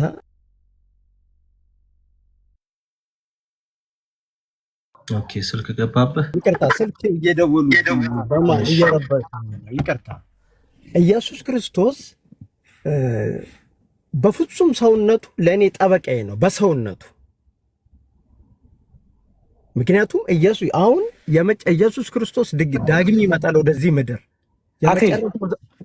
አክሊል እንደሚሆን አሁን ዲስትራክት በጣም ሁሉ ቦታ ተበታተንክ። ጠበቃ የሚለውን ቃል ቅዱስ ጳውሎስ ሲጠቀመው ብያለሁ ቅድም እኮ አሁን ለክርስቶስ ሲነገር ያ ጠበቃ የሚለውና ለእኔና ለአንተ ጠበቃ የሚለው ሲነገር የትርጉም ለውጥ ያመጣል። ለክርስቶስ የተነገሩ ለሰዎችም የተነገሩ እኮ አሉ ብያለሁ ቅድም። ለምሳሌ ብዬ ክርስቶስ የዓለም ብርሃን ሐዋርያትም ብርሃን ተብለዋል፣ እናንተ የዓለም ብርሃን ናችሁ ተብለዋል። ለክርስቶስ የዓለም ብርሃን ነው ሲባል እውነተኛ ብርሃን ነው የባህሪው ነው እያልን ነው አለን አይደል? ለቅዱሳኑ ሲነገር ግን ጸጋ ነው ስጦታ ነው ብለን ተናገርን አይደል? ልክ እንደዚህ ሁሉ ጠበቃ የሚለውን ቃል አሁን ቅዱስ ጳውሎስ ሲጠቀመው እውነት እኔ እናንተ በምንረዳው የጠበቃ ሴንስ ለሰዎች ልጆች በሚነገረው ማለት በዳኛና በጠበቃ መካከል ባለው መስተጋብር መልኩ የተፈታ ነው ወይስ ኢየሱስ ክርስቶስ ጠበቃ የሚለው ሲነገር የእርሱን የሚምር ሊቀ ካህን መሆኑን በደሙ የተደረገውን የፈጸመውን እርቅ ያንን ለማሳየት በእግዚአብሔርና በሰዎች መካከል ሆኖ መካከለኛ ሆኖ ፍጹም ሰው ፍጹም አምላክ ሆነ እርሱ እንደኛ ሰው ሆኖ ደግሞ እንደ አምላክነቱ ደግሞ እርሱ እግዚአብሔር ነው። ስለዚህ ያንን ሊቀ ካህንነቱን የሚምር ሊቀ ካህን መሆኑን የሚያስምርም የሚምርም አሁን ለምሳሌ ጠበቃ በምድራዊ ቅድም አለን ጠበቃ ዳኛ መሆን ይችላል ስለ አይሆንም አልከኝ አይደል? አዎ ግን አንድ ጥያቄ መዝሙር እያጠራን እንሂድ። አንድ ያክል ጠበቃ ዳኛ መሆን ይችላል? ጠበቃ ዳኛ መሆን አይችልም። እሺ ጠበቃው የሚቀመጥበትና ዳኛው የሚቀመጥበት ቦታና ስልጣን አንድ ነው? አይደለም። ጠበቃው ለዳኛው የሚያቀርበው ነገርና ዳኛው ለጠበቃው ይመልሰው የሁለቱ ቃላቶች አንድ አይነት ናቸው? አይደሉም። ጠበቃው ስራው ምንድን ነው? መፍረድ ወይስ ማስፈረድ? ጠበቃው ስራው ማስፈረድ። መፍረድ ይችላል? መፍረድ አይችልም። ይቅር ማለት ይችላል? ይቅር ማለት አይችልም። መወሰን ይችላል? መወሰን አይችልም። ኦኬ። ዳኛው ደግሞ በጠበቃው ቦታ ሆኖ ጠበቃውን ተክቶ መሆን ይችላል? አይችልም። ይሄ የምናውቀው ዓለም አቀፍ የሆነ ጠበቃ የሚለው ትርጉም ነው አይደል? ወይም ለሰዎች በሶስተኛው የሚነገር ነው አይደል? አሁን ትርጉሙ ላይ እንምጣ። ጠበቃ የሚለውን አሁን መተርጎም ያስፈልገናል ማለት ነው። ምክንያቱም ለኢየሱስ ክርስቶስ ስንጠቀመው ጠበቃ የሚለው ሲነገር ምን ተብሎ ነው የሚፈታው? ቤተክርስቲያን እንዴት ፈታችሁ ነው አሁን ትልቁ ነገር። ዮሐንስ በመልእክቱ በደንብ አንበው ልጆቹ ኃጢአት እንዳታደርጉ ይንላችኋለሁ። ማንም ኃጢአትን ቢያደርግ ከአብ ዘንድ ጠበቃ አለን እርሱም ጻድቅ የሆነ ኢየሱስ ክርስቶስ ነው ይልና ጠበቃ ብቻ ብሎ ደግሞ አላቆመም። ከዛ ዝቅ ብሎ መሰለ እርሱም የኃጢአታችን ማስተሰሪያ ነው ይላል። ለኃጢአታችንን ብቻ አይደለም ነገር ግን ለዓለሙ ሁሉ ኃጢአት እንጂ ይላል። አየው። ኦኬ ለዓለም ሁሉ ኃጢአት ማስተሰሪያ ነው ኢየሱስ ክርስቶስ። ያው ለዓለም ሁሉ ኃጢአት ማስተሰሪያ የሆነው የዓለምን ኃጢአት ሁሉ በደሙ ይቅር ያለው ኢየሱስ ክርስቶስ ጠበቃ ተብሎ ተነገረለት። ኦኬ ጠበቃ የሚለው ሲነገርለት ምንን ለማሳየት ነው? አሁን እሱ ነው እየጠየቁ ያሉት መምህር። ጠበቃ የሚለው ፍቺው በዚህ አውር ላይ እንዴት ተብሎ ይፈታል ነው? ገባሁ? እሱ ነው። እሺ ገብቶኛል። እኔ አሁን እዚህ ጋር ትመልስልኛለህ አጠቃላይ። እኔ በደንብ ብዙ ነገሮችን ተምሬያለሁ መዝሙረ እዚህ ጋር ምክንያቱም የዘመናት አይምሮ ላይ ያለው እምነቴ ስለሆነ ማለት ነው። እሺ እንደዚህ ላድርግህ፣ ይቅርታውንም ስላቋ አንድ ክፍል አንብብልህና እኔ ያቆማለሁ። እስቲ ይህን ክፍል አንብብልህና ስማ እንዴት እንደምትፈታው ማወቅ ፈልጋለሁ። እሺ እስቲ ወደ አእምሮ የሚመጣውን ንባብ ትነግረኛለህ ፍቺውን። እሺ እንዲህ ይላል መዝሙረ ዳዊት መዝሙር 43 ቁጥር 1 ላይ እንዲህ ይላል ቅዱስ ዳዊት መዝሙረ ዳዊት መዝሙር 43 ቁጥር 1 አቤቱ ፍረድልኝ፣ ከጽድቅ ከራቁ ሕዝብም ክርክሬን ተከራከር፣ ከሸንጋና ከግፈኛ ሰው አድነኝ ይላል። ክርክሬን ተከራከር ይላል እግዚአብሔርን ቅዱስ ዳዊት። ተከራከርልኝ ይለዋል። አቤቱ ፍረድልኝ አለ። ፍረድልኝ ያለ ዳዊት መልሶ ደግሞ ተከራከርልኝ ይላል እግዚአብሔርን። እሺ ምን ማለት ነው? እኔ እዚህ ጋር የምረዳው ለምሳሌ ያህል እኔ የምረዳበት መረዳት ፍረድልኝ ተከራከርልኝ ብሎ ሲል በቃ የሆነው የተጎዳው ነገር ስላለ ዳዊት የደረሰበት ነገር ስላለ እግዚአብሔር ለዛ ነገር ምላሽን ይስጠኝ ማለት ነው። ምላሽ ሲሰጠው ተከራከረለት ማለት ነው እንጂ እግዚአብሔር ማንም ጋር አይከራከርም። ፍርድን አይደለ? አዎ ፍርድን። ስለዚህ ተከራከረልኝ ሲል ምኑን ነው የሚያሳየው? እንደው እግዚአብሔር ከሰዎች ጋር ይከራከራል ማለቱ አይደለም አይደል? መፍረዱ። አዎ ፍርዱን ለማሳየት ነው አይደለ? እግዚአብሔር እንደሚቆምለት በጠላቶቹ ፊት እንደሚቆምለት አይደል? አዎ እርሱ እንደሚጠብቀው እርሱ እንደሚታደገው እረኛው እንደሆነ አይደለ? አዎ እግዚአብሔር እረኛዬ ነው ብሎ የጸለየ ዳዊት ተከራከርልኝ ደግሞ ሲል ትላለህ። አሁን ቃላቱን ይዘን ተከራከርልኝ የሚለውን ይዘህ ዝም ብለህ ከሄድከው እንዴ እግዚአብሔር ይከራከራል ወደሚል ትወስዳለህ። ይቅርታ ሀሳቤን አልያዝኩም።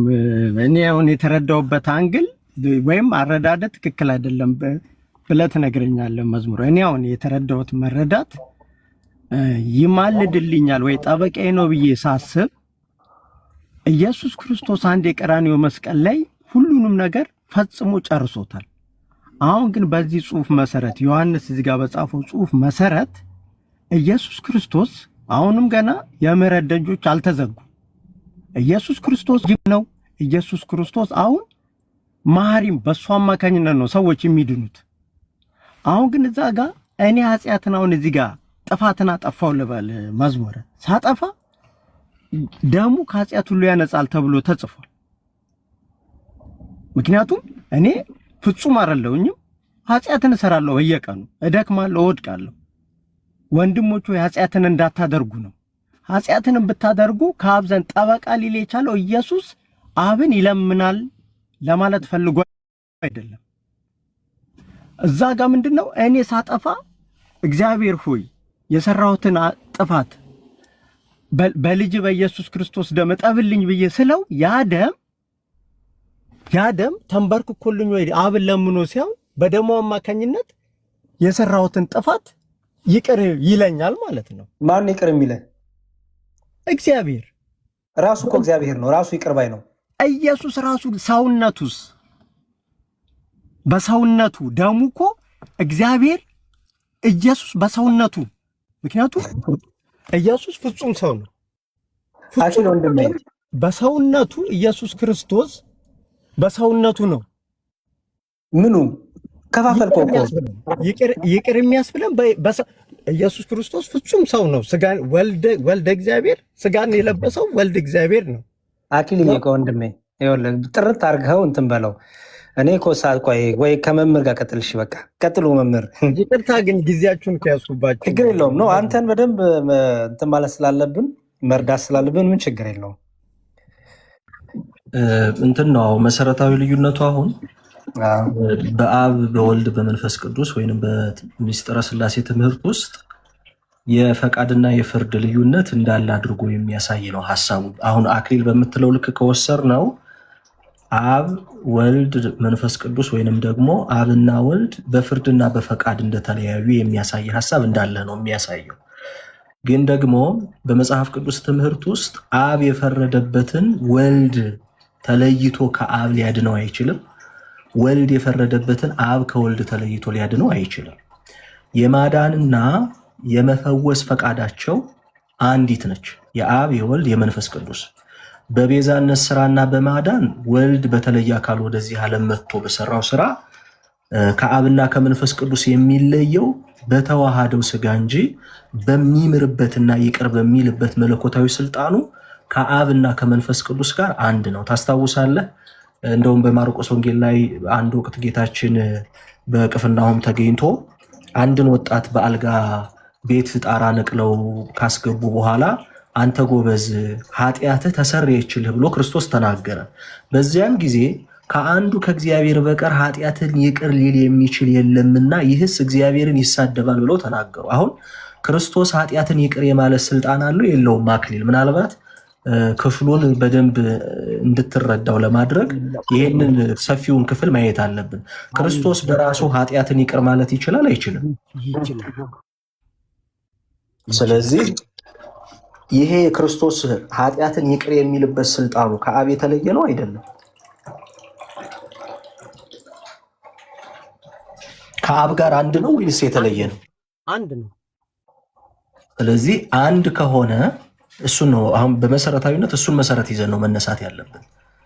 አንድ ከሆነ አብ ሊምረው የወደደውን ወልድ ይቃወማል? አይቃወምም። ወልድ ሊምረው የወደደውን አብ ይቃወማል? አይቃወምም። ስለዚህ ስለ አንተ ምህረት በአብና በወልድ መካከል አብን አስማሪ ወልድን አስማሪ አብን መሐሪ አድርጎ ማቅረቡ ትክክል ነው? ወልድ የተቀመጠው በዚህ ጽሑፍ መሰረት ትክክል ናችሁ። አሁን እናንተ ያስቀመጣችሁት ግን ወልድ ደሙን ያፈሰሰልን ወልድ ነው።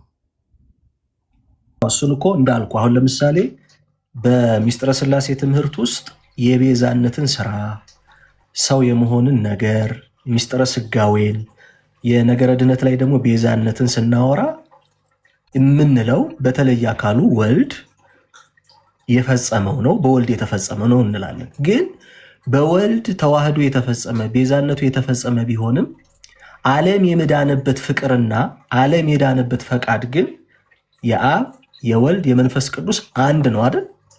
አንድ ነው። አንድ ነው። አሁን የመስቀሉን ስራ ስናስብ ለወልድ የምንሰጠው ለምንድን ነው? በተዋህደው ስጋ ቤዛነቱን ሕማሙን ስለተቀበለ ነው። ያን ሕማም እንዲቀበልበት ያስቻለው ፍቅርና ፈቃድ ግን ከአብና ከመንፈስ ቅዱስ የተለየ ነው አይደለም። አሁን በመሰረታዊነት ይህንን ነው ይዘን መሄድ አለብን። አሁን ዓለምን ማዳን ምንም እንኳ በወልድ በተለየ አካሉ የተፈጸመ ቢሆንም ዓለም የዳነበት ፍቅር ግን አንድ ነው። ዓለም የዳነበት ፈቃድ ግን አንድ ነው። የአብ የወልድ የመንፈስ ቅዱስ ፈቃድ አንድ ስለሆነ ዓለም የዳነው በስላሴ ነው የምንለው ለዚህ ነው። መዳኑ ግን የተከናወነውና የተፈጸመው በተለየ አካሉ ወልድ ስጋ ለብሶ በተዋህዶ በፈጸመው የቤዛነት ስራ ስለሆነ ለወልድ ለይተን የምንሰጣቸው ነገሮች ቢኖሩም ወልድ ያዳነበት ፍቅርና ፈቃድ ግን ከአብና ከመንፈስ ቅዱስ የተለየ አይደለም። እንዲህ ከሆነ በምህረት እና በይቅርታ ዘንድ አብን እንደ መሐሪ ወልድን ደግሞ እንደ አስማሪ አድርገን ወይንም ደግሞ ወልድን እንደ ማላጅ አብን እንደ ተማላጅ አድርገን የምንቆጥርበት መንገድ አይኖርም ማለት ነው። ምክንያቱም የሚምሩበት ፈቃዳቸው አንድ ነው፣ የሚምሩበት ስልጣናቸው አንድ ነው። ይህን ታምናለህ አይደል አክሊል? አምናለሁ። ይህንን ካመን ቃላቱ የተጠቀሱበት አግባብ ታዲያ ምን ማለት ነው? ወደ ማለት ነው ምን ሄደው? ይህንን ካመን ቃላቱ የተጠቀሱበት አግባብ ክፍሎቹ የሚናገሩት ነገር ምንድን ነው? አሁን ለምሳሌ መረዳት ፈልጋለሁ። በትክክል አሁን ይህን ክፍል ስንናገር ቅዱስ ዮሐንስ ሐዋርያው መጀመሪያ ክፍል ላይ ታስታውስ ከሆነ ምን ብሎ ነግሯቸዋል? የተያያዘ ስለሆነ ያው ምዕራፉ እኛ እንድንረዳው ተለየ እንጂ ሀሳቡ ከላይኛው ጋር የተገናኘ ነው። ለንባብ እንዲመች ነው የተለያየው። ምን ብሏቸዋል? ነገር ግን እርሱ በብርሃን እንዳለ በብርሃን ብንመላለስ ለእያንዳንዳችን ህብረት አለን፣ የልጁም የኢየሱስ ክርስቶስ ደም ከኃጢአት ሁሉ ያነጻናል። ይሄ ቀድሞ የተናገረው ነው። ይህንን ለማድረግ ግን ይህንን መንጻት ለመቀበል ለሁላችን ይገባናል አለ። ምን ብሎ ተናግሮ? ኃጢአት የለብንም ብንል ራሳችን እናስታለን፣ እውነት በእኛ ውስጥ የለም። ይህንን ምህረት ይህንን መንጻትን ሊቀበሉ የሚችሉ ሰዎች ኃጢአተኞች መሆናቸውን ያመኑ ሰዎች ናቸው ብሎ ተናገርና በኃጢአታችን ብንናዘዝ ኃጢአታችንን ይቅር ሊለን ከአመፃም ሁሉ ሊያነጻን የታመነ ጻድቅ ነው። ማን? ወልድ። ኃጢአትን አላደረግንም ብንል ሐሰተኛ እናደርገዋለን፣ ቃሉን በእኛ ውስጥ የለም አለና የእነዚህን ኃጢአታቸውን እንዲያምኑ እየተነገራቸው ያሉ ቅዱስ ዮሐንስ ልጆቼ ብሎ የሚጠራቸው ድፍረት እንዲሆናቸው ቀጣዩን ክፍል ያመጣል። ምን አይነት ድፍረት ሊሰጣቸው ነው ማለት ነው?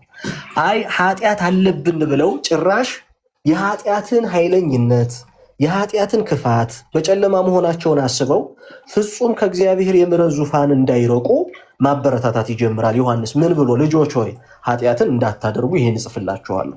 ማንም ኃጢአትን ቢያደርግ ግን ስለ ኃጢአት እያወራ ስለሆነ እነዚህ ኃጢአተኞች ደግሞ በኃጢአታቸው ተሰምቷቸው በሱ ፊት ኮንፊደንስ አንተው እንዳይርቁ ይህንን ማበረታቻ ይሰጣቸዋል። ምን ብሎ?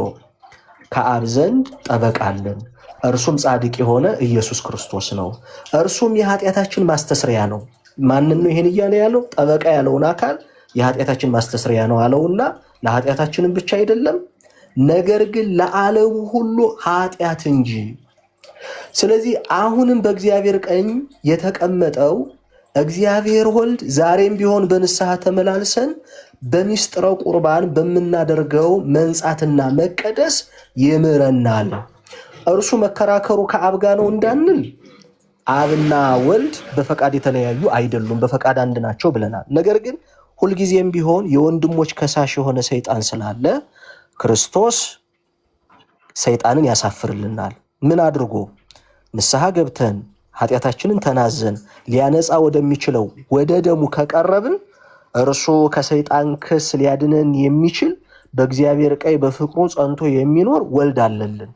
ይህን እየተናገረ ያለው ለኃጢአታችን ስርየት መሆን የሚችል ደሙ አሁንም ቢሆን በንስሐ በቤተ ክርስቲያን ምስጢራት በኩል ስንመላለስ የሚያነጻን ሕያው መሆኑን እያስረዳ ነው ያለው እንጂ በአብና በወልድ መካከል በአንድ ኃጢአተኛ መለያየትና መከራከር ኑሮ አብ እንደ ፈራጅ ሆኖ ወልድ ደግሞ ለዚህ ተከሶ ለሚቀርበው ኃጢአተኛ እንደ ተከራካሪ ሆኖ በአብ ፊት የሚቆም አይደለም። የወልድ ክርክሩ የሚሆነው ሰይጣን በወንድሞች ላይ ከሳሽ ስለሆነ ሰይጣን ኃጢአተኞች ናቸው ብሎ ለሚያነሳው ክስ እኛ በንስሐ ተናዘን በሚስጥራቱ በኩል በምናገኘው መንጻት ሰይጣን የሚያነሳው ክስና ስህተት ተቀባይነት አያገኝም ማለት ነው። የቅዱስ ዮሐንስ ሐሳብ ኃጢአትን አስበው ኃጢአትን ሊያነጻ ከሚችለው ከክርስቶስ ፊት እንዳይርቁ ማበረታቻ ነው እየተናገረ ያለው። ክፍሉን ከመጀመሪያው ጋር ለይተን ማየት የለብንም። ገብቶኛል። ይሄ ነው አክሊል። ምናልባት ተጨማሪ ሐሳብ ካለ የክፍሉ ሐሳብ ይሄ ነው። ግልጽ ሆኖልኛል። ሰዓታችሁን እንዳልይዝባችሁ ሌላም ጊዜም እየገባውኝ ያሉ አሁን ኦልሬዲ የዛሬዎቹ ተመልሰውልኛል ደስ በሚል ሁኔታ። በጣም ነው የማመሰግነው። እግዚአብሔር ያክፍርልኝ። በርታ በርታ፣ አትጥፋ። በተለይ መዝሙረ ያሬድን በውስጥ ብታወራው፣ አድራሻ ብትለዋወጡ፣ ሁልጊዜም ቢሆን ጥያቄዎች ሲኖሩህ እዚህ አባቶች አሉ፣ መዝሙር ራሱ አለና ይህን ቅንነትህን በደንብ ይዘህ ብትቀጥልበት። መዝሙርም እንደው ከመሄዱ በፊት አክሊል የተወሰነ ነገር ብትለውና ቢቀጥል በዚህው። አክሊል ወንድሜ በጣም ስላገኘን ደስ ብሎናል። እግዚአብሔር ይመስገን። ለበጎ ነው ሁሉ ነገር የሚሆነው። እንደዚህ የመጣችሁ ሳታውቁ የወጣችኋትን ቤተክርስቲያን እንድታቋት ነው የኛ ዓላማ። ከዛ በኋላ ምርጫው እናንተ ነው የሚሆነው እና ወደ ጥንቷ ቤተክርስቲያን፣ ወደ ጥንቱ ትምህርት፣ ወደ ሐዋርያቱ ትምህርት፣ ወደ አባቶች ትምህርት በደንብ ቤተክርስቲያን እንዴት ተረዳችሁ መጽሐፍትን፣ ቤተክርስቲያን ይህን እንዴት ፈታችሁ፣ እኛ እንዴት ፈታ ነው አይደለም። አሁን እኛም ብጠይቀን እዚህ ያሉት መምህር ብሩክን እኔም ብጠይቀን ሁለታችንም አንድ አይነት ነገር የምንነግርህ የእኔ መረዳት የምንለው ነገር የለም። የቤተክርስቲያኔ መረዳት ቤተክርስቲያን እንዴት ተረዳችሁ ከዛሬ 1300 ዓመት በፊት ይሄ ክፍል እንዴት ነው አባቶች የተረዱት የሚለው እኛ ያን መረዳት ይዘን ነው የምንፈታለን።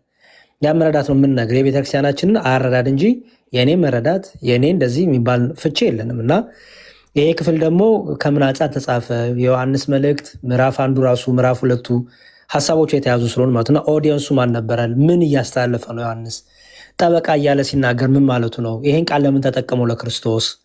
ከምን አንጻር ነው የሚለውን ሁሉ ነው እያነሳን ሄድ ነው። እና እንደዚህ የተማማረን እንቀጥላለን። ፎሎ አድርጌ ያለው ቴሌግራም ካለ ዋትሳፕም ካለ አስቀምጥልኝ። አለ ቴሌግራም። የት ሀገር ነው ያለው? እኔ አሜሪካ ነኝ ያለሁት። ኧረ ጭራሽ እኔው ጋር ነህ?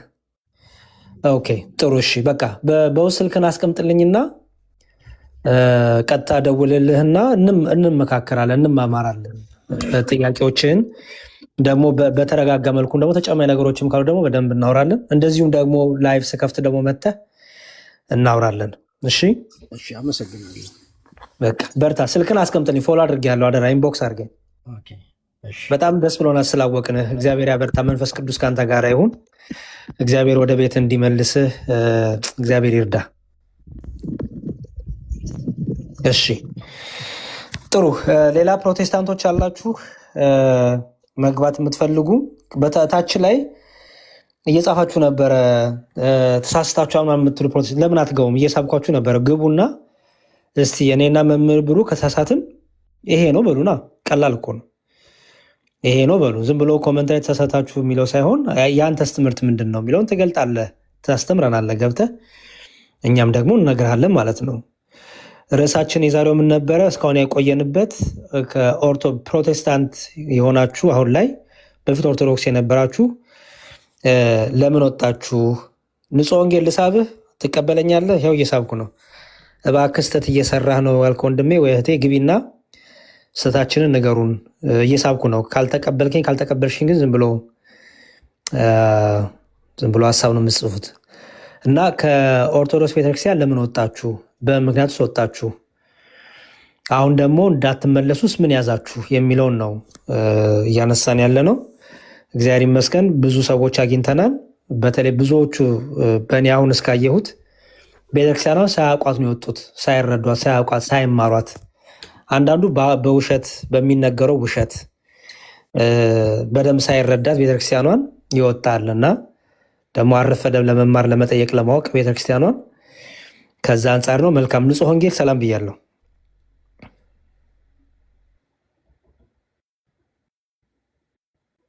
ንጹሕ ወንጌል ኒውት ላይ ኖት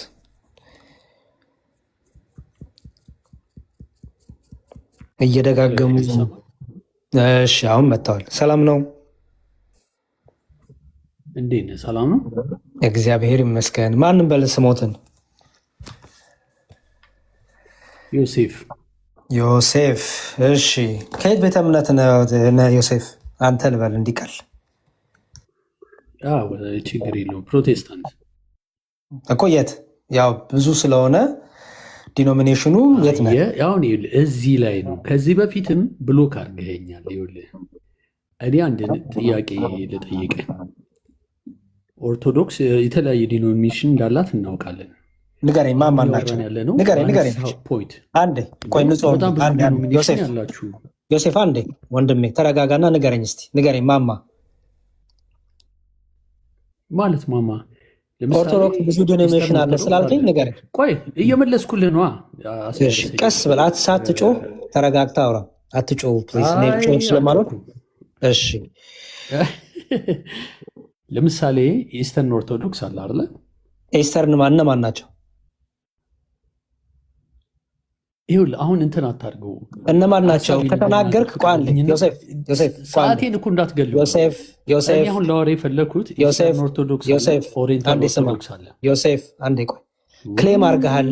ኦኬ ክሌም ካረክ ተናገረው። ካላወቅከው ወይ ዝም ማለት ነው የሚሻል የነበረው። ከጀመርኩ አይቀር ግን ከአፍ ስለወጣ እድል ሰጠውክ። ኢስተርን የተባሉት እነማን ናቸው? ኦሪየንታል እነማን ናቸው? ንገረኝ።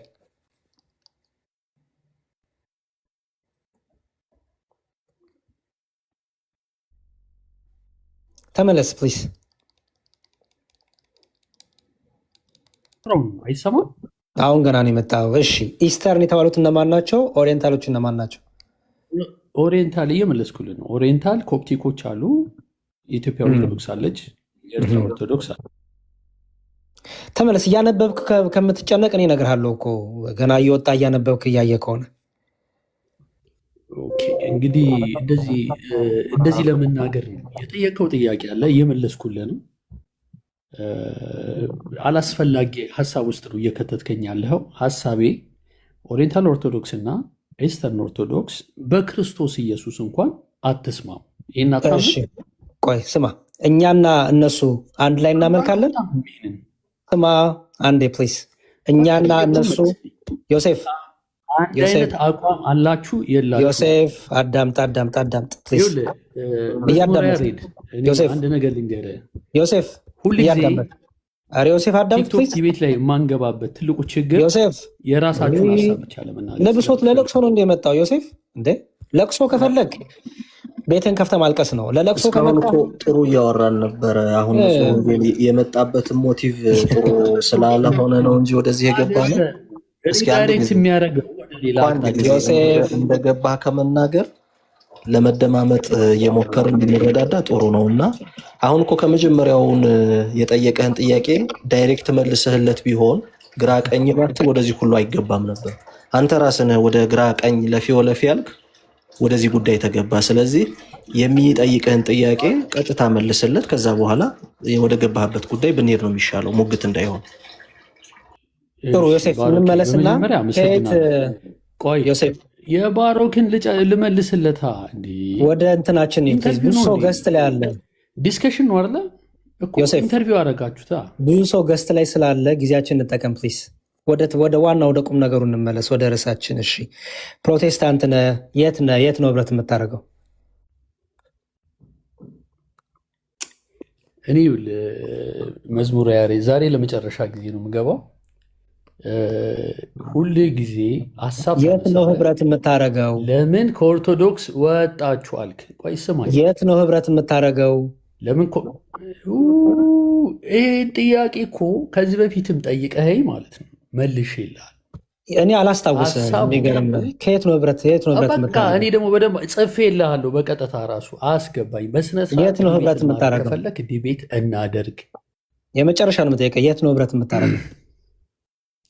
እንዲ አንተ ለምን ትፈራለህ? ለምን በስነ ስርዓት አታወራም? ምክንያቱም ሀሳቦችን ወደ ራስ ሀሳብ ከምትመራቸው ጥያቄ ጠየቅን። ጴንጤን አይደለ አልከን።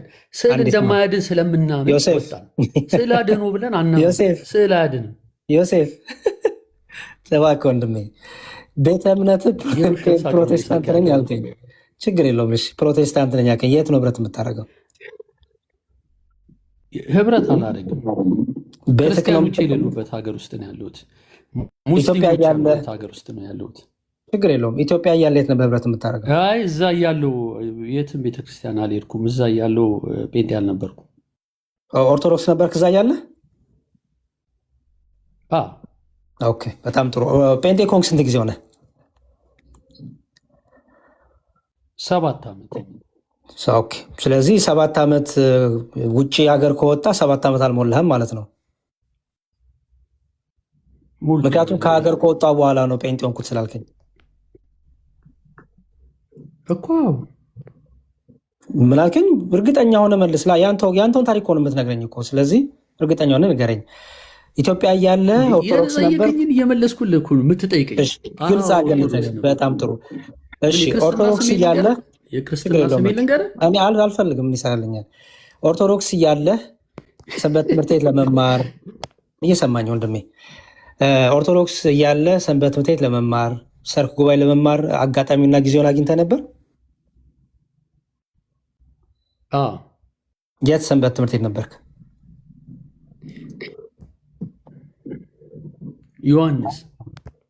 ዮሐንስ ሰንበት ቤት የሚባል የለም። የት ሰንበት ትምህርት ቤት?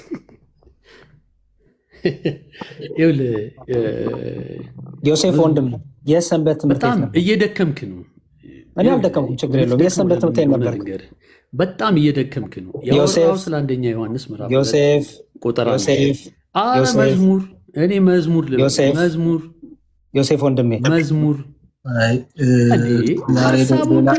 የኔን ኬስ ትሰራለህ እንዴ? ሌላ ሰው መግባት የሚችል ዝም ብሎ ደረቅ ነገር ነው እያወራ ያለ። ምክንያቱም ህብረት አላደርግም ያለው ደረቅ ውሸት ነው። ምንም ሌላ ሰው እንደው ሞቲቭም ጥሩ ስላልሆነ ከዚህ ሰው ጋር መወያየት አሁን ጊዜ መፍጀት ነው እንጂ መረዳዳት አይኖረውም።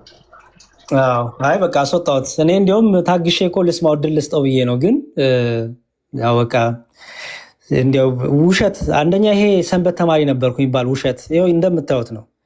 ተምሬያለሁ፣ ሰንበት ተማሪ ነበር። የት ነበርክ? ዮሐንስ ምንድን ነው ዮሐንስ? የዮሐንስ መልእክትን በጭንቅላቱ አሁን ስናገር ስለሰማ ዮሐንስ ነው የመጣለት። በቃ ለዚህ ነው የሰንበት ትምህርት ቤት ዮሐንስ ሰንበት ቤት ትመራለ እንዴ? እና እንደዚህ አይነት ውሸቶች ስለበዙ ነው። ለዚህ ነው የሰንበት ትምህርት ቤት ነበርክ ያልኩ የምጠይቀው።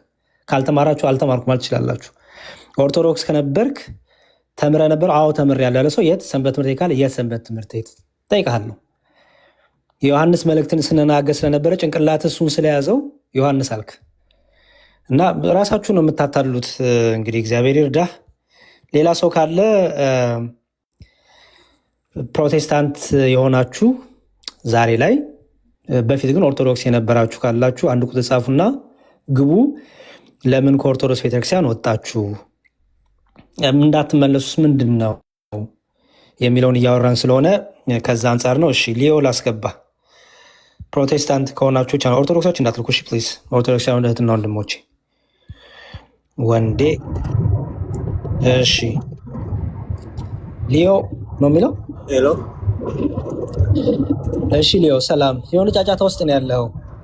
ይቅርታ በጣም እየነዳው። እሺ ወይ ስትረጋጋ ወይ ማውራት ከቻልን አንድ ደቂቃ ከሰጣኸኝ ግን እንትን ነው እኔ ፕሮቴስታንት ሆኜ አይደለም ኦርቶዶክስ ነኝ፣ ግን አንድ ጥያቄ ስለነበረኝ ነው። ኦኬ የጥያቄ ቀን ሌላ ቀን ነው። ርዕሴን አንዴ እንድጠብቅ ይቅር በለኝ። እሺ ወንድም እሺ ቴክስት አድርጌልህ ነበር ከቻልክ ብትመልስልኝ ያለች ሊያው እሺ አዋለሁ። እሺ ቴንክ ዩ። እሺ ወንድም እሺ ወንዴ ሰላም ብያለሁ። ሰላም እግዚአብሔር ይመስገን። ሰላም ነው አለን። ይሄ ቤተ እምነት ነው እንዴ? ሙሉ ወንጌል በጣም ጥሩ። እሺ ኦርቶዶክስ ነበርክ ወደ ፕሮቴስታንት ከመሄድ በፊት ወደ ሙሉ ወንጌል? አይ በልጅነቴ ነው ከኦርቶዶክስ ወደ ሙሉ ወንጌል የመጡት። ስለዚህ ስለ ኦርቶዶክስ ትምህርት አልተማርክም፣ አታውቀውም። ቤተክርስቲያኗን ትምህርት ለመማሩም እድሉ አልነበረህም። ግን ሃይላይቱን አውቀዋለሁ አሁን ካለው ሁኔታ አንፃር። አሁን ነው እንጂ በፊት አታውቀውም ነበር።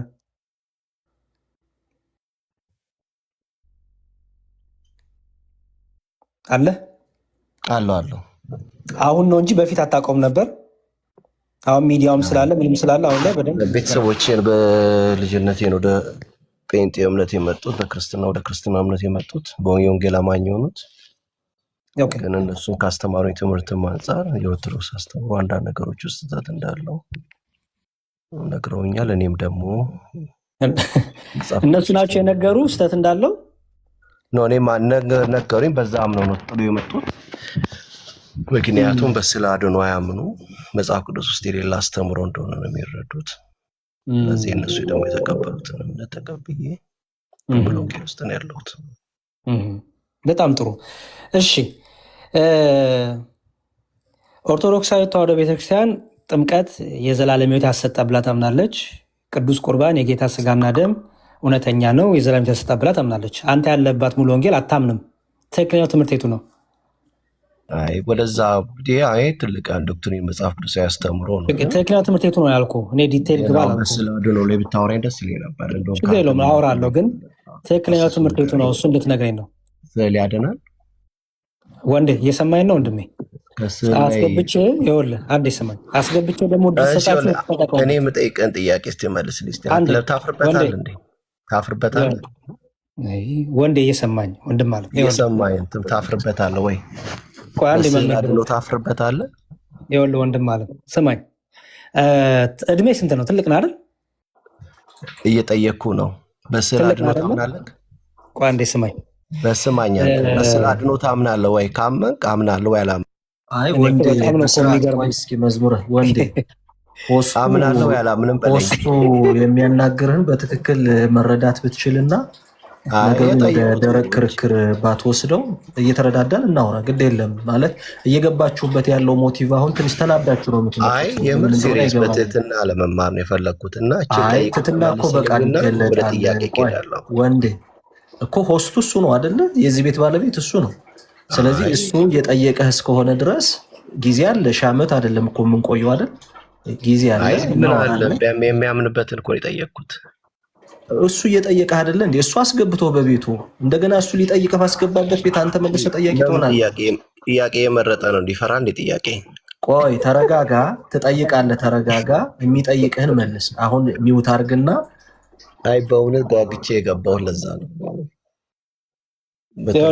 አስተማሪ ምን አለ? ከድንግል ማርያም ስዕል ላይ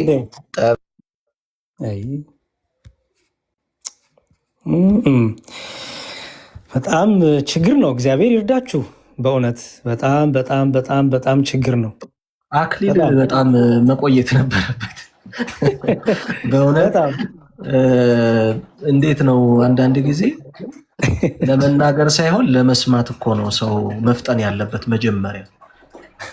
እና ፕሊስ ስትገቡ በጥሩ ሞቲቭ ግቡ፣ ለመረዳዳት ግቡ። ደግሞ ለመናገር ከመፍጠናችሁ በፊት ቢያንስ ለመስማት ሞክሩ። ከዛ በኋላ ጥያቄም ካላችሁ እኮ እናስተናግዳችኋለን፣ ችግር የለውም። እናንተ አሁን እኮ ጥያቄ መስሏችሁ የምታቀርቡትን ነገር እዚህ ስንት ጊዜ ተወርቶበታል። ስንት ጊዜ በየርዕሰ ጉዳዩ ብቻ እየተገባ እኮ ስንት ነገር ተብሎበታል። አዲስ ነገር አታመጡም እኮ ከሰማይ የነበረ ያለ ብዙ ጊዜ የተወራበት ጉዳይ ስለሆነ ፕሊስ ከጉድ ኢንቴንሽን ከጉድ ሞቲቭ ጋር ሆናችሁ ለመረዳዳት ብንሞክርና ብናወራ። ይቅርታ መዝሙር ችግር የለውም። እሺ ይሄ ፈርታችሁኛል፣ ፈርተሃል ምናምን በጣም እሱ ልጅ እያለን የሆነ የሚያስፈራራ ነገር ታሪክ እየነገርን ከዛ ካልፈራ ተናገር ካልፈራ ምን ነገር እና አሁን አድገናል። እርግጠኛ ነኝ ወንዴ ጺም አብቅልሃል፣ ትልቅ ሰው ነህ። ሰው ስትገባ ሁሌም የሆነ ቤት ገብተህ ዲስከሽን ማድረግ ስትፈልግ ካልፈራ ፈርተሃል አትበል። ኦኬ ሞር ማቹርድ የሆነ ብስል ያለ ዲስከሽን የሚደረገው በሱ መልኩ አይደለም። በዛ ሞቲቭ አትምጣ። ኦኬ በዛ ሞቲቭ አትምጣ። ራስን አሳድገው፣ ውስጥን አሳድገው። በሳል ሰውን በሳል ሀሳቦች አንሳ። ስለ ቅዱሳት ስዕላት እንኳን ካንተ ጋር አይደለም ከፕሮቴስታንቶች ጋር ራሱ ከብዙ ፕሮቴስታንቶች ጋር ተናግረናል። ኦኬ ኢቭን በሉተሪያን በኩል ያለውን በመካነ ኢየሱስ በኩል ያለውን ስዕላት ራሱ እያነሳን ብዙ አይተናል። እሱ አይደለም አሁን ምንም ይሄ የሚያስፈራ ለአንተ ብዬ የምፈራው ትምህርት የለኝም እና በትምህርት በሀሳቦች ለመከራከር ለመሟገት ብታስብ ጥሩ ነው። እሺ ወንድም አለም። ለማንኛውም በደንብ ስትስተካከል በደንብ አድርገን እናወራለን። ብስል ያለ ነገር ይዘህ ስትመጣ እናወራለን።